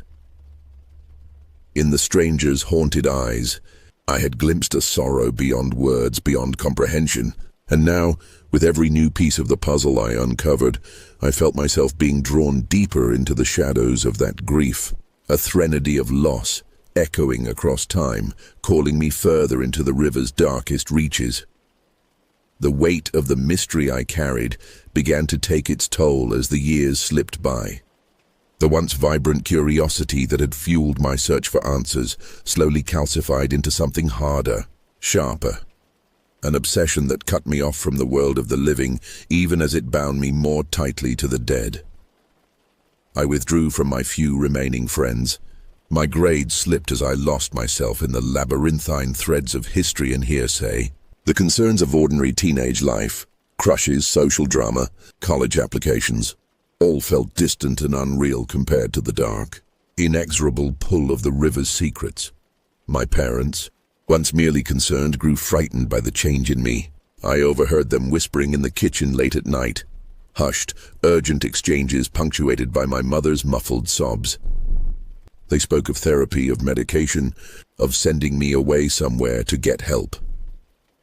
But I knew with grim certainty that no psychiatrist's couch or prescription could untangle the knot of obsession that had taken root in my soul. And so I learned to hide the depths of my preoccupation, to paste on a brittle smile and go through the motions of normal life. But inside I was unraveling, coming apart at the seams as the river's dark history seeped into the marrow of my bones. I spent long, lonely hours walking along the riverbank, retracing the steps of that long-ago June day. The once lively summer spot now felt haunted, heavy with the weight of unseen presences. The water churned and hissed black as ink, and I imagined I could feel the cold, spectral fingers of the drowned brushing against my ankles in the shallows. As my desperation grew, so too did the recklessness of my search. I began to take risks, venturing out to the river alone at night, when the inky water seemed to pulse with a malevolent energy. I would stand at the edge of the current, the toes of my sneakers kissing the waterline, and call out into the darkness, pleading, demanding, begging for a sign. But the river kept its secrets, and the sad-eyed shade remained stubbornly out of reach. It all came to a head one moonless night in late October, the air sharp with the first bite of winter. I had stolen out of the house in the witching hour, driven by a compulsion I could no longer ignore. The river was a black ribbon in the darkness, its surface broken only by the jagged reflection of stars. I picked my way down the rocky embankment, heart hammering against my ribs. The water seemed to reach out for me as I drew closer, tendrils of mist curling around my ankles like spectral hands. And then I was at the edge, the current lapping hungrily at my feet. "Please," I whispered into the night, my voice cracking under the strain of my desperation. "I need to know. I need to understand." For a long, breathless moment, there was nothing but the rush of the water and the high, keening cry of the wind. And then, out of the depths of the mist, a figure began to take shape. A man, achingly familiar, his form wavering and translucent at the edges. He stood before me, those fathomless eyes boring into mine, and in their depths I saw the answer I had been seeking all along.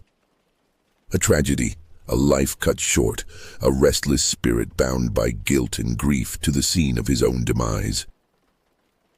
In that moment, I understood with searing clarity the price of the knowledge I had so relentlessly pursued. The river's secrets were not meant for the living, and in my hunger to unravel them, I had entangled myself in a skein of sorrow beyond mortal reckoning. I stumbled back from the water's edge, suddenly terrified in a way I had never been before. The spectre watched me go, his expression inscrutable, and as I fled up the embankment, I swore I could hear the echo of his long-ago warning chasing at my heels. That night marked a turning point, a reckoning with the abyss I had been skirting for so long, and though it would take years to untangle myself from the river's dark pull, I knew I had finally glimpsed the true cost of the secrets I had sought to uncover. In the stranger's haunted gaze, I had seen my own fate reflected back at me. A lifetime spent chasing ghosts, forever haunted by the siren song of tragedy, and I knew with a certainty that echoed in the marrow of my bones that if I didn't find a way to break free, the river would claim me too in the end. After that fateful October night, I knew I could no longer continue down the path I had been relentlessly pursuing. The river's darkness had sunk its claws deep into my psyche, threatening to drag me under the same way it had claimed the life of the spectral fisherman all those years ago. I realized, with a clarity born of sheer terror, that I had been teetering on the edge of an abyss from which there might be no return. In my single-minded obsession to unravel the mystery of the stranger's haunting, I had nearly lost myself to the very same currents of sorrow and tragedy that had ensnared him.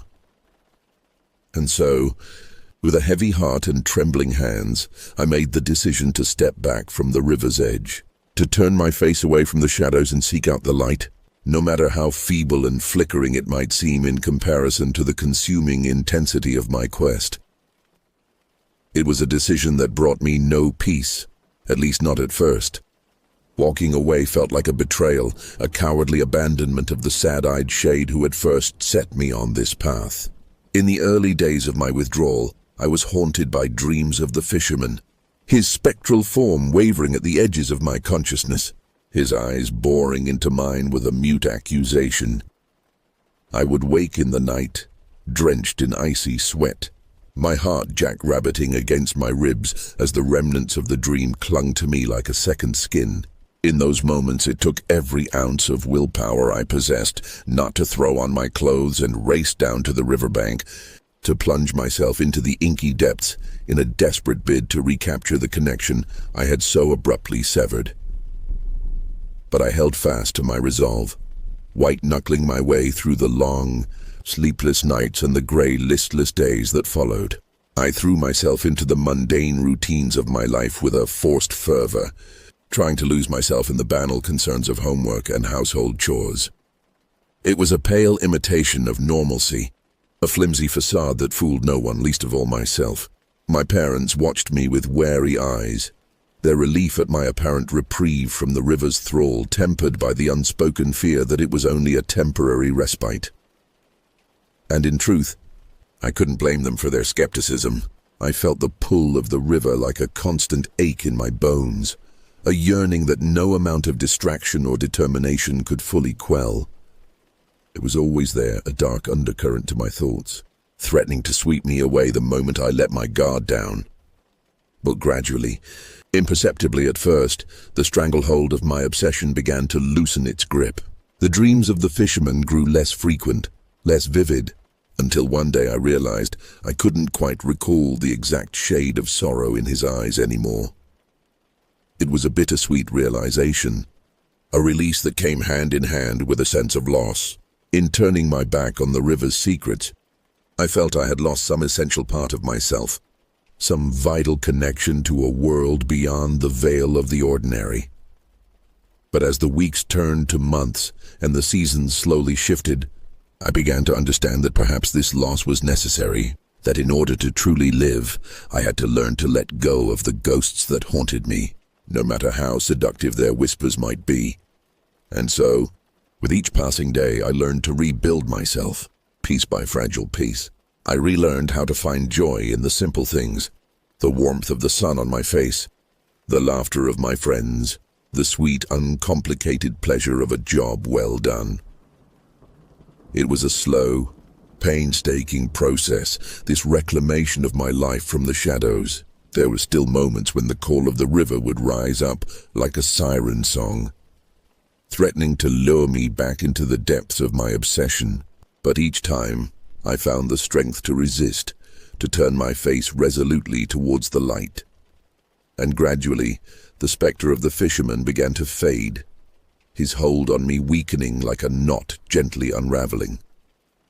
Though I knew I would carry the memory of him with me always, a strange, secret weight in the chambers of my heart, I no longer felt bound by the sorrow that had once threatened to consume me. In the end, I like to think that my decision to step back from the abyss was not just a choice for myself, but for him as well. A way of honoring the tragic mystery of his existence by living my own life to the fullest, untethered by the chains of the past. And though I never saw him again, I like to imagine that somewhere, in some liminal space between the worlds, he had found his own measure of peace, that the river's dark currents had finally released their hold on his restless spirit, allowing him to drift free into the light. It was a comforting thought, a small flicker of hope amidst the lingering shadows of all I had seen and experienced. And as I looked to the future, to a life unburdened by the weight of secrets too heavy for mortal shoulders to bear, I held fast to that flicker, nurturing it like a flame against the gathering dark.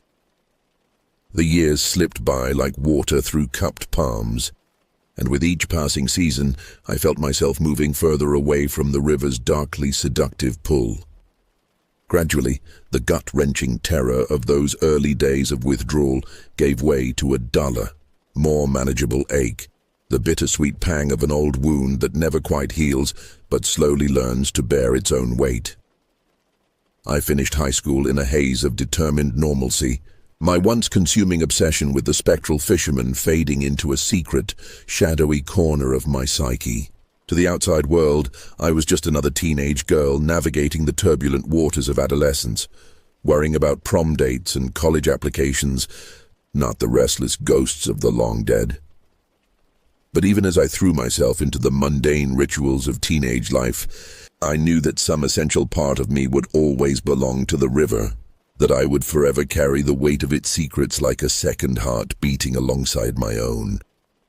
And so, when it came time to choose a path for myself, I found myself drawn inexorably towards a field that might allow me to grapple with the strange, haunting mysteries that had so long consumed me, not directly but obliquely, through the lens of science and reason.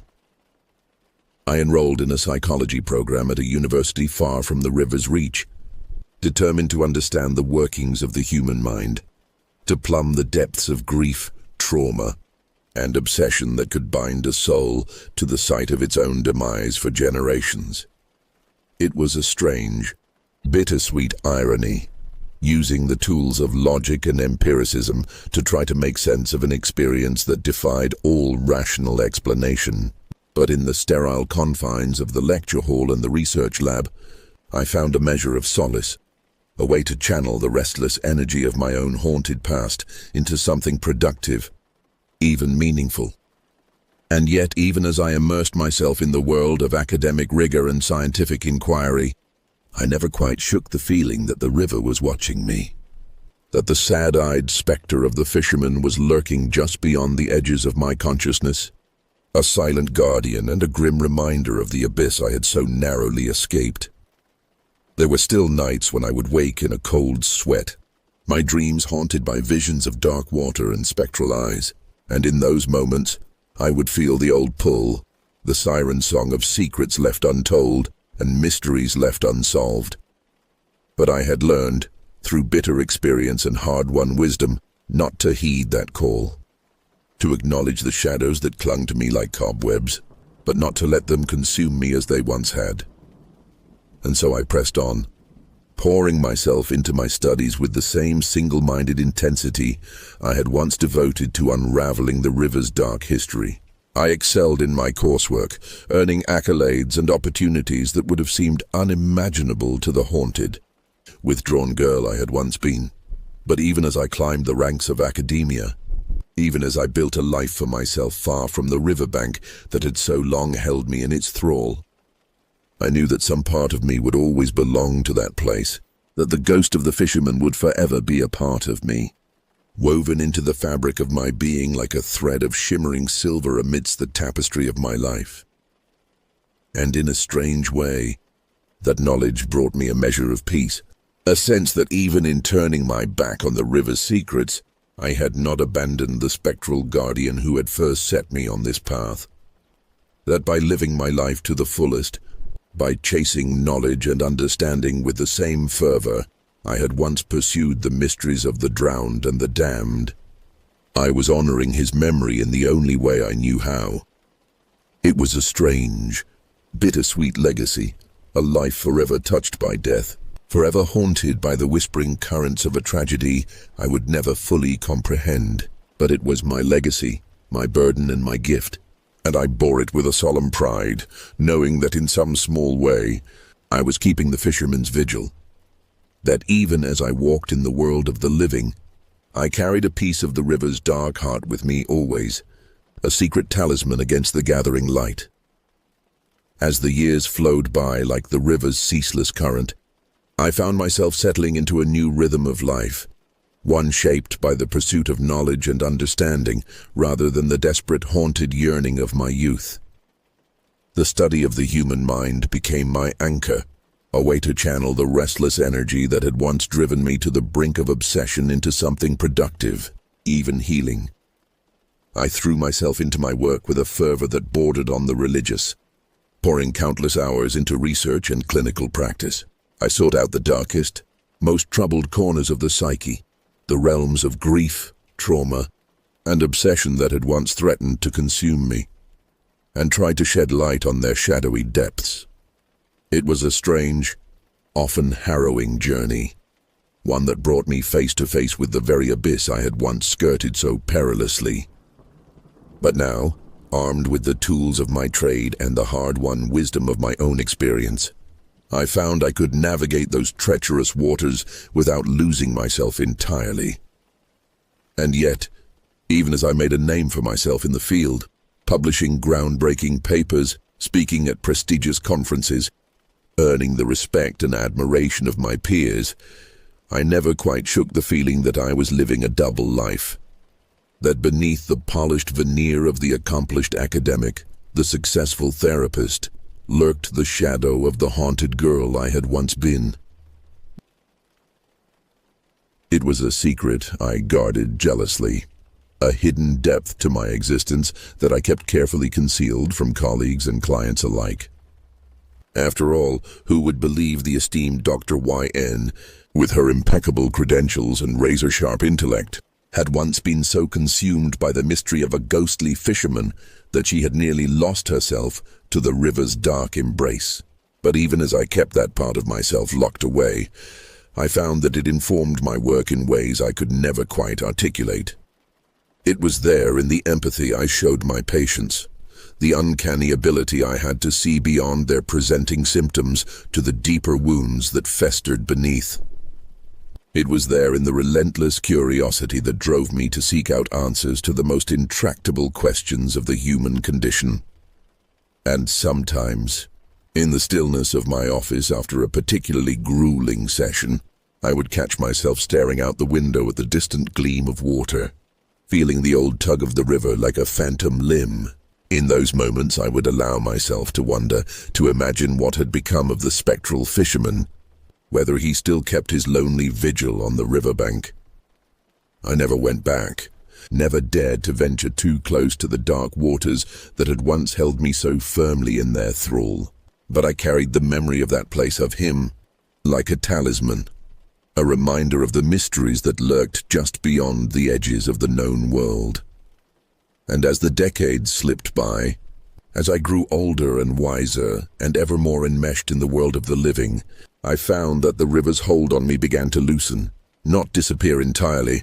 I knew I would carry the mark of that haunted place for as long as I drew breath, but ease, like a knot gently unraveling. It was a gradual process, a slow, almost imperceptible shift, but one day I realized that I could think of the fisherman, of the dark currents that had once pulled me under, without feeling the old, sick lurch of dread in the pit of my stomach. That I could look out at the distant shimmer of water and feel not the siren call of secrets left untold, but a strange, bittersweet sense of peace. Perhaps it was the wisdom of age, the hard-earned equanimity that comes from a lifetime spent grappling with the shadows of the human heart. Or perhaps it was simply the knowledge that in some small, imperfect way, I had kept faith with the river's dark guardian, that in the work I did, the light I tried to shine into the darkest corners of the psyche. I was honoring his memory, keeping his vigil. Either way, as I entered the autumn of my life, I found myself looking back on the strange, haunted journey that had brought me to this point with a sense of gratitude. For though the road had been dark and often treacherous, it had also been shot through with a wild, fierce beauty. The beauty of secrets glimpsed and mysteries half understood.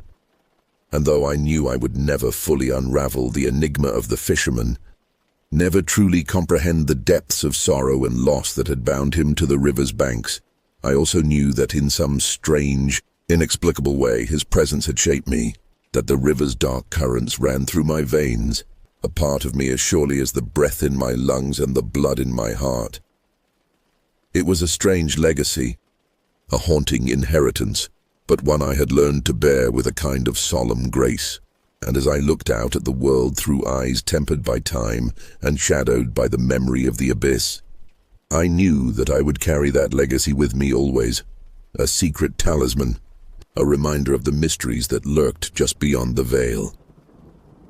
In the end, it was the river that called me home. After a lifetime spent chasing knowledge and understanding in the bright, sterile halls of academia, I found myself longing for the dark, fathomless depths that had so long haunted my dreams. It was a yearning I had thought long buried, a ghost of my younger self that I had assumed laid to rest along with so many other shadows of my troubled past. But as I entered the twilight of my years, I could no longer deny the pull of that haunted place. It was as if some deep, primal part of me knew that my journey would never be complete until I returned to the riverbank where it had all begun, until I looked once more into the eyes of the spectral fisherman and confronted the enigma that had shaped the course of my entire life.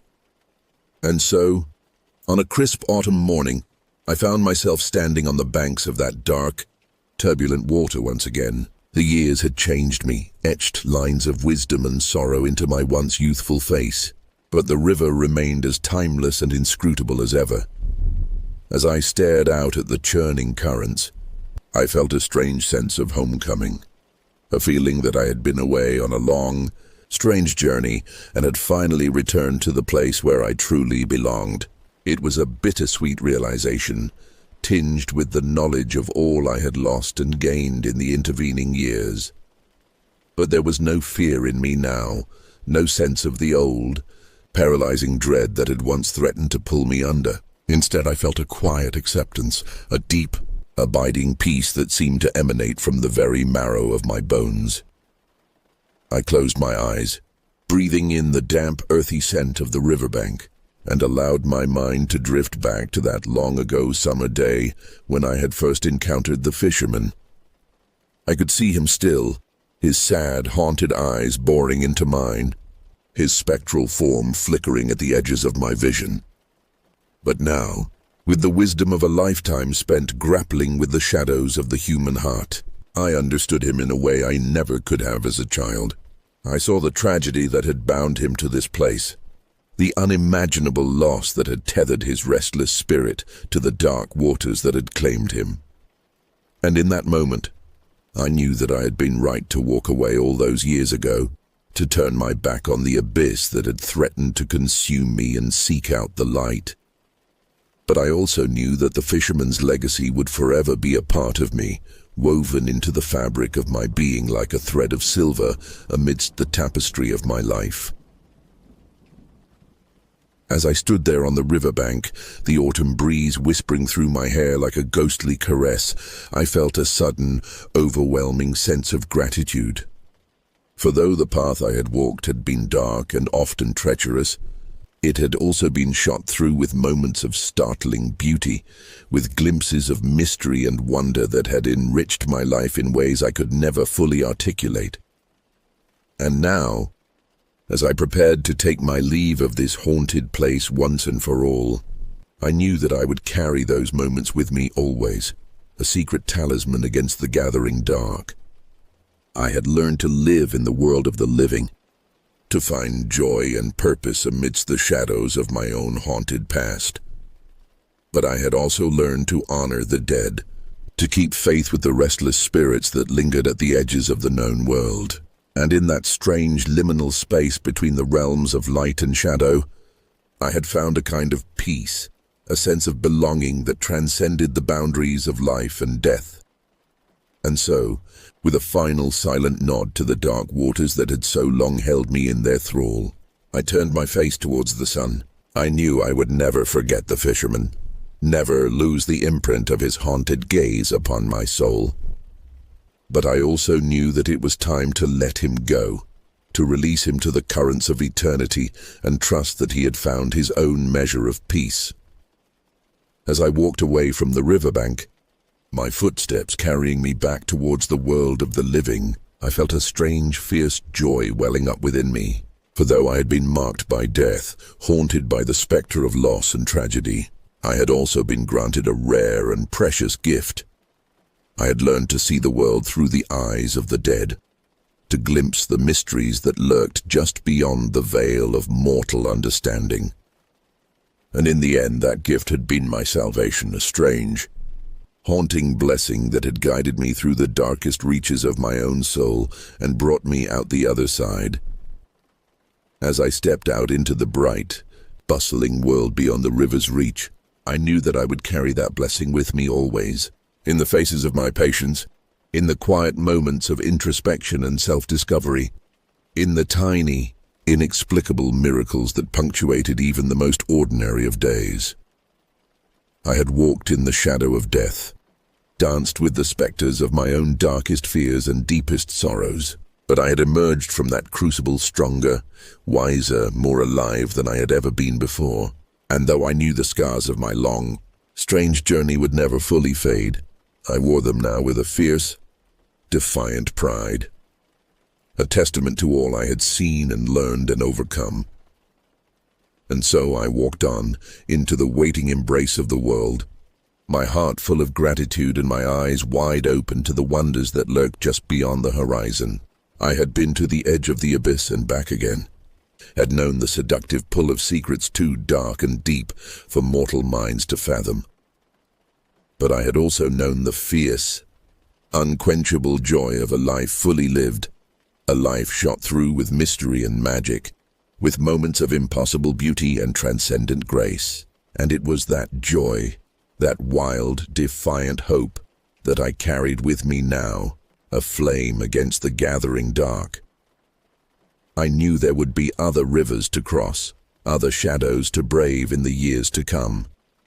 But I also knew that I would meet them with the same courage, the same fierce, unbending determination that had carried me through the darkest reaches of my own haunted past. For I was a child of the river, a woman shaped by the currents of loss and longing, of sorrow and secret grace. And though the waters of my life might run dark and deep, I knew now that there was always a light waiting on the other side, a glimmer of hope, of possibility, of redemption. And so I stepped out into the waiting world, my heart full of wonder and my eyes fixed on the distant horizon. I had walked through the valley of the shadow, had known the icy touch of death and the fiery baptism of rebirth. And now, armed with the wisdom of the ages and the fierce, unshakable strength of a survivor, I was ready to embrace whatever lay ahead, to meet my destiny with open arms and a heart full of wild, unquenchable hope. The river would always be a part of me, a haunting refrain echoing through the chambers of my soul, but it no longer held dominion over me, no longer pulled me down into its dark, fathomless depths. I had learned to swim in those treacherous waters, to navigate the currents of my own heart with grace and skill and fierce, unyielding courage. And though I knew there would be other ghosts to lay to rest, other mysteries to unravel in the years to come, I also knew that I was equal to the task, for I had seen beyond the veil, had known the touch of the infinite and the ineffable, and that knowledge, that strange, haunting wisdom, would guide me through whatever lay ahead. A beacon in the darkness, a light to steer by. And so I walked on into the bright, beckoning world, my heart full of hope and my eyes fixed on the shimmering horizon. The river had taught me the meaning of life and death, of sorrow and secret grace. And now, armed with that knowledge and the fierce, unshakable strength it had bestowed upon me, I was ready to embrace my destiny. To meet the future with courage and compassion and wild, unquenchable joy. For I was a child of the river, a woman forged in the crucible of loss and longing. And though the waters of my life might run deep and dark, I knew now that I had the strength to swim them, to emerge from their depths stronger, wiser, and more alive than ever before. And with that knowledge, that fierce, unshakable faith, I stepped out into the waiting world, ready to meet whatever lay ahead with open arms and a heart full of infinite possibility.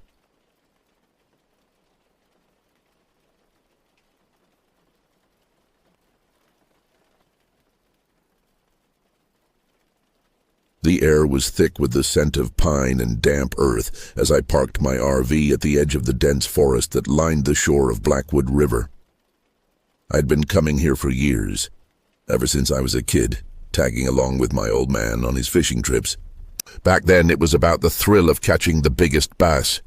Now, as a 34-year-old accountant from Wilmington, I just needed a place to clear my head, away from the mind-numbing spreadsheets and corporate double talk. This river was my escape, a piece of tranquility that hadn't changed since I first cast a line into its dark waters. My name's Brock Jensen. Folks usually say I'm an easygoing guy, quick with a joke, but not the kind to back down when pushed. My life, well, it's pretty ordinary. Work's good enough. I've got a small place in the city and I'm single, though not for lack of trying. The dating scene isn't exactly kind to a guy who'd rather spend his weekends alone in the woods. I'm okay with that. I'd take the silence of these trees over awkward small talk any day. But sometimes, in the quiet moments between casting lines, I wonder if there's something more out there for me. Someone who might understand why I need these escapes, why the sound of leaves rustling in the wind feels more like home than any four walls ever could. As I stepped out of the RV, the crunch of gravel under my boots brought back a flood of memories. I could almost hear my dad's laughter echoing across the water, see his weathered hands working the fishing line with practiced ease. He'd been gone for 5 years now, taken too soon by a heart attack that no one saw coming.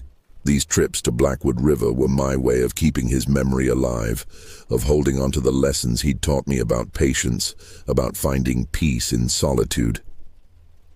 Setting up camp was a breeze. I've got it down to a science by now. Unfold the awning, set out the chairs, crack open a beer, and let the stress of the week dissolve into the calm ripple of the river. The weather was cool, a slight breeze brushing through the leaves, and the sun was just dipping below the horizon, casting long shadows over the water. It was perfect. As I sat there, watching the last rays of sunlight dance across the river's surface, I couldn't shake the feeling that something was different this time. Maybe it was the way the shadows seemed to linger a little longer, or how the usual chorus of forest sound seemed muted, as if the woods were holding their breath. I brushed it off as paranoia, a side effect of too many late nights poring over financial reports. The first night was uneventful. I grilled some steaks over the fire, watched the stars come out, and drifted off to sleep with the gentle murmur of the river in my ears. But my dreams were restless, filled with shapeless forms that slithered just out of sight, always on the periphery of my vision. I woke early the next morning, eager to shake off the unease that had followed me into sleep. The fish were biting, and by noon I had a couple of good-sized trout chilling in the cooler. It was the kind of day that reminded me why I loved this place. Simple, peaceful, and undisturbed. As the day wore on, I decided to explore a bit. There was an old trail I hadn't walked in years, one that wound deeper into the woods, far from the riverbank. The locals used to tell stories about this part of the forest, tales of strange lights and eerie sounds that would send a chill down your spine. I never bought into that stuff. Ghost stories are for kids, right? But as I set off down the overgrown path, pushing through thick underbrush, I couldn't help but recall some of those old legends. There was one about a logging camp that disappeared overnight back in the 1930s, every man vanishing without a trace. Another spoke of Native American tribes that refused to set foot in these woods, calling them cursed ground. I shook my head, trying to dispel the creeping unease. I was a grown man, for Christ's sake, not some superstitious kid huddled around a campfire. Still, I couldn't ignore the way the forest seemed to close in around me, the canopy overhead growing denser with each step, blocking out more and more of the afternoon sun. The usual sounds, birds, squirrels, the rustling of leaves, seemed to fade, replaced by an unnerving stillness. I paused for a moment, listening, but heard nothing. Just the wind, I told myself, ignoring the fact that I couldn't feel even the slightest breeze against my skin. After about an hour, I reached a clearing I didn't recognize. It was small, circular, with a large flat stone at the center. The stone was strange, too smooth, too perfectly round to be natural. I approached it cautiously, my footsteps unnaturally loud in the silence of the clearing. As I got closer, I noticed odd markings etched into the stone's surface. They weren't like any language I'd ever seen, more like abstract symbols or pictographs.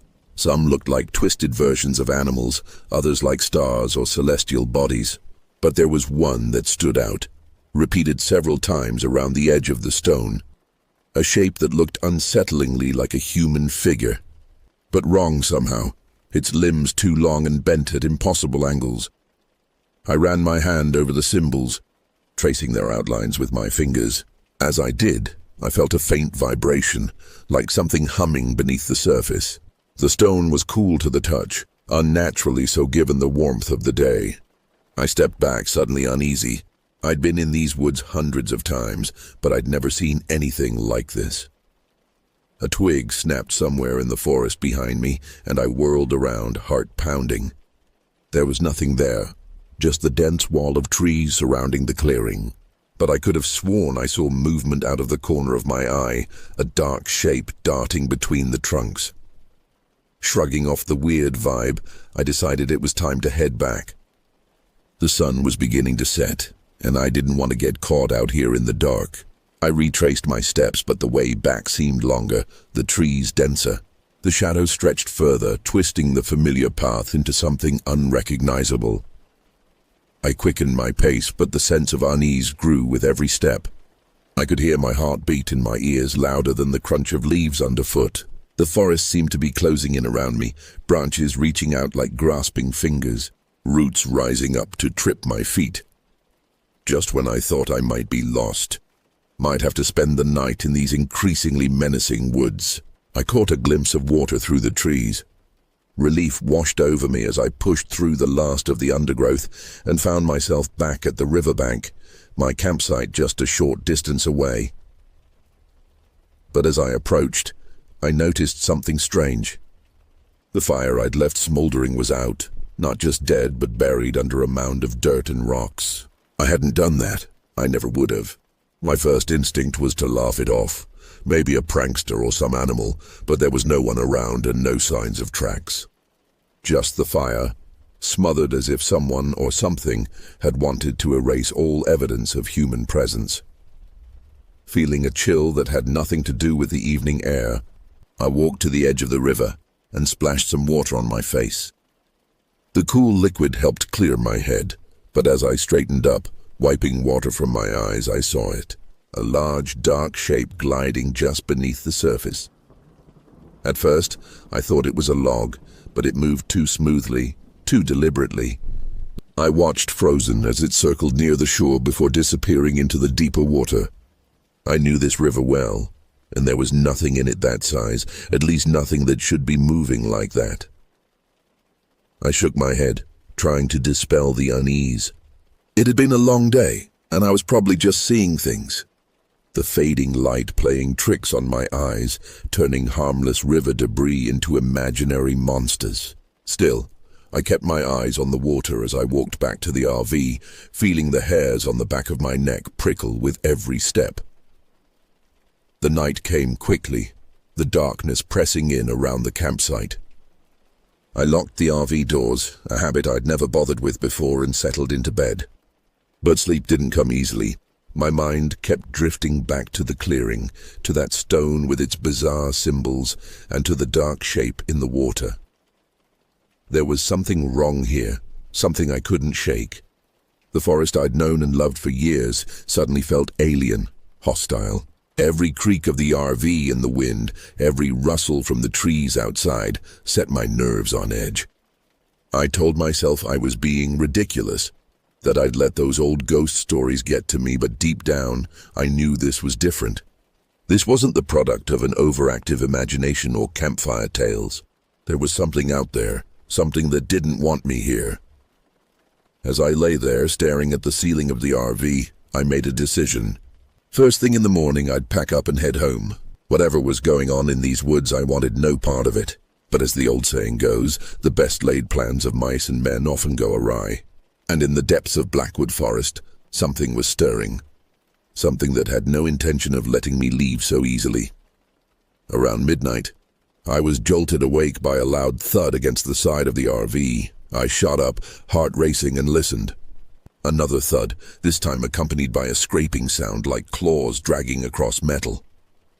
I grabbed the flashlight from the nightstand and flicked it on, shining it toward the windows. Nothing. Just the stillness of the night outside. The thudding grew louder, more insistent, and I realized it wasn't coming from the sides. It was coming from above. Something was on the roof. I bolted upright, grabbing the closest thing I had for a weapon, a tire iron from the compartment under the bed. The sound moved across the roof, heavy and deliberate, like something was crawling, testing the weight of the vehicle. My hands were slick with sweat as I edged toward the door, the tire iron held tight in my white-knuckled grip. I had no idea what I was about to face, but I knew I couldn't stay inside, trapped like a rat in a cage. With a deep breath, I flung the door open and leaped outside, shining the flashlight up at the roof. What I saw defied all reason or logic. It was a creature straight out of a nightmare. Something that should not, could not, exist in our world. The thing was massive. Its body a grotesque fusion of scales and fur, like some nightmarish hybrid of a crocodile and a wild boar. Its limbs were too long, too jointed, bending in ways that made my stomach churn. Wicked claws, easily the length of my forearm, dug into the metal of the RV's roof, leaving deep gouges in their wake. But it was the creature's face that truly paralyzed me with fear. Its head was elongated, almost canine in shape, but hairless and covered in a patchwork of scales and raw, pulsating flesh. Multiple eyes, glowing with an otherworldly intelligence, were scattered across its face in no discernible pattern. And its mouth, dear God, its mouth was a gaping maw lined with row upon row of jagged teeth, dripping with a viscous, black fluid that sizzled when it hit the ground. The thing let out a low, rumbling noise, a sound that seemed to vibrate in my bones and set my teeth on edge. It turned its grotesque head toward me, those unnatural eyes locking onto mine, and I knew then that this was no ordinary animal, no bear or wolf or anything that should exist in these woods. This was something else entirely, something ancient and malevolent. I stood there frozen in terror, nearly dropping the flashlight as the creature regarded me with what I could only describe as cruel curiosity. Then, without warning, it leaped from the roof, landing with a sickening thud just feet from where I stood. The ground shook with the impact, and I stumbled backward, my survival instincts finally kicking in. The creature lunged at me faster than I could react, knocking me to the ground. I felt its claws tear into my side, a burning pain that shot through my entire body. I screamed, thrashing wildly, and managed to land a lucky blow with the tire iron against its head. The creature recoiled, shaking its massive form, and I took the opportunity to scramble to my feet. Adrenaline surged through me as I ran toward the riverbank, my side screaming in pain with every step. I could hear it behind me, crashing through the underbrush, snarling and howling like nothing I'd ever heard before. The sound was a mixture of rage and hunger, primal and terrifying. I made it to the river, my lungs burning, blood soaking through my shirt. And without thinking, I plunged into the icy water. The current was strong, stronger than I remembered, but I let it carry me downstream, away from whatever that thing was. I swam until my arms gave out, until I couldn't hear the sounds of the forest anymore, just the rush of the river. Finally, I pulled myself onto the shore, gasping for breath, my body shaking from cold and fear. I didn't know how far I'd gone, but I knew I couldn't stay here. A creature could still be out there hunting me. I crawled to a nearby tree, using it to pull myself up, and started limping through the woods, desperate to find some sign of civilization. My mind raced, trying to make sense of what I'd seen, but nothing fit. There was no logic, no reason for that thing to exist. Was it some kind of mutant, the result of a government experiment gone wrong? Or was it something older? Something that had always been here, hiding in the depths of the forest, emerging only to feed on unfortunate souls who wandered too far from safety. After what felt like hours, I stumbled upon a road, deserted and silent in the pre-dawn light. I collapsed on the asphalt, too exhausted to move, but not before I saw headlights approaching in the distance. I waved my arms weakly, praying it wasn't some hallucination, and to my relief, the car stopped. A man got out, his face pale with shock as he saw the state I was in. He asked if I was okay, but all I could do was mutter something about a creature, a monster in the woods. He didn't seem to believe me, not really, but he helped me into the car and sped off toward the nearest town. The next few days passed in a blur of hospital rooms and police interviews. They patched up my wounds, but the doctors seemed baffled by the nature of the injuries. The claw marks were unlike anything they'd seen before, and the wounds resisted normal treatment, refusing to close properly. The police went back to the campsite. They found the RV torn apart just as I'd described, and the stone in the clearing with its bizarre symbols. But there was no sign of the creature, no tracks, no fur or scales, nothing to prove that what I'd seen was real. Some of the officers believed me, though. How could they not, with the blood and claw marks that were all too real? But others, I could tell, thought I was crazy, that I'd had some kind of mental break, hurt myself, and conjured up a monster to explain it all. I never went back to Blackwood River. Whatever that thing was, it was real, and it was still out there, somewhere in those woods. Sometimes, late at night, I can still hear its howl, still feel the weight of its body as it pinned me to the ground. I wake up in a cold sweat, convinced that I'll see its twisted form looming over my bed, those unnatural eyes gleaming in the darkness. But that's all there is to say, really. I'm alive, and that's what matters. I've tried to move on, to forget about what happened in those woods, but I know the truth now. I know that there are things in this world that defy explanation. Creatures that lurk in the shadows of our reality. And I can never unknow that. For months after the incident, I struggled to return to normal life. Sleep became a luxury I could rarely afford, plagued as I was by nightmares of gnashing teeth and glowing eyes. Every shadow seemed to hide a threat. Every unexpected sound sent my heart racing. I threw myself into my work, hoping that the monotony of numbers and spreadsheets would drown out the memories of that night. But the scars remained, both physical and mental. The claw marks on my side refused to heal properly, leaving angry red welts that ached in cold weather. Doctors were baffled, running test after test, but finding no explanation for why the wounds wouldn't close. In the end, they chalked it up to some unknown infection and prescribed a cocktail of antibiotics that did little to help. I became obsessed with finding answers. Late at night, when sleep eluded me, I'd scour the internet for any information I could find about Blackwood River and its surrounding forest. Most of what I found was typical tourist information or fishing guides, but occasionally, buried deep in obscure forums or local history sites, I'd catch glimpses of stories that echoed my own. There were tales of missing hikers, of strange lights seen deep in the woods, of eerie sounds that couldn't be explained away as wildlife. One account, posted anonymously on a paranormal investigation website, described a creature disturbingly similar to what I'd encountered. The post was quickly deleted, but not before I'd saved a copy. Proof that I wasn't alone in what I'd experienced. As the months turned into years, I found myself drawn back to Blackwood River, not physically but mentally. I couldn't shake the feeling that there was something I was missing, some crucial piece of the puzzle that would make sense of it all. The smooth stone with its bizarre symbols haunted my thoughts. What was it? Who had put it there? And what connection did it have to the creature? It was during one of my late-night research sessions, almost 3 years after my encounter, that I stumbled upon a name that would change everything. Dr. Eleanor Vance, a professor of anthropology at a nearby university.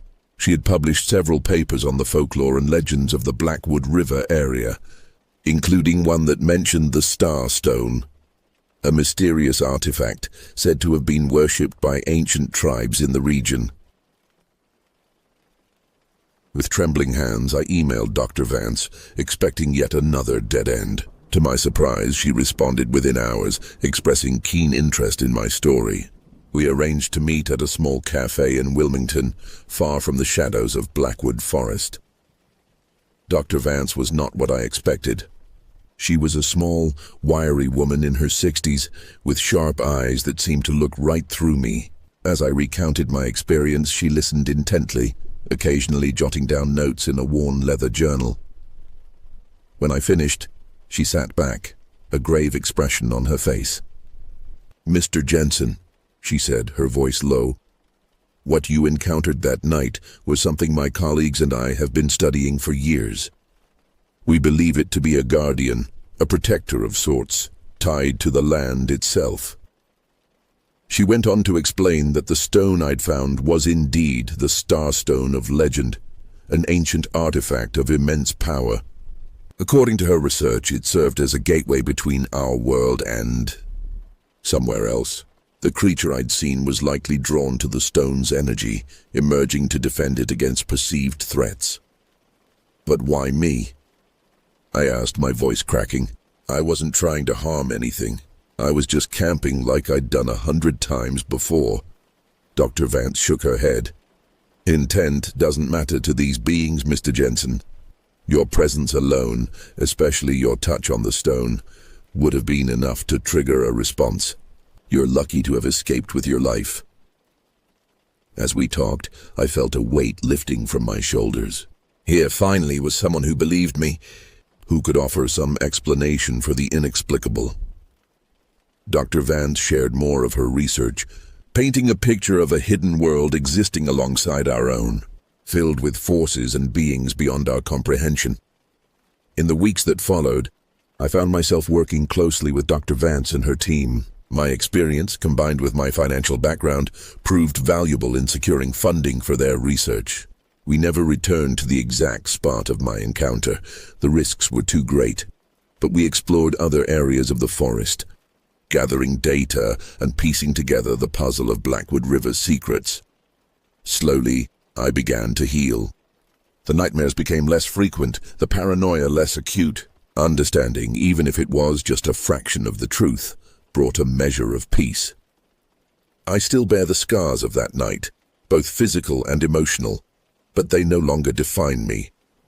Today, 5 years after my encounter, I lead a different life. I left my accounting job, using my skills instead to manage the finances of Dr. Vance's research foundation. We've made remarkable progress in understanding the phenomena surrounding Blackwood River, though we've only scratched the surface of what's really out there. I still camp, believe it or not. Not at Blackwood River, never there again, but in other forests, other wild places. I've learned to appreciate the beauty of nature again, while always maintaining a healthy respect for its mysteries. Every time I sit by a campfire, watching the stars emerge in the darkening sky, I'm reminded of how little we truly know about the world around us. Sometimes, in the deepest part of the night, when the fire has burned low and the forest grows still, I think I can hear something moving in the darkness beyond the light. A part of me tenses, ready to run, to fight. But another part, the part that's grown and changed since that night by Blackwood River, simply acknowledges it. There are things in this world beyond our understanding, creatures that defy explanation. They were here long before us, and they'll be here long after we're gone. All we can do is respect their existence, protect the wild places they call home, and hope that in doing so, we can find a way to coexist in this vast, mysterious universe we all share. As for the thing in Blackwood River, it's still out there, I'm sure of it, waiting, watching, guarding secrets we may never fully comprehend. And in a strange way, I'm okay with that. Some mysteries I've learned are better left unsolved.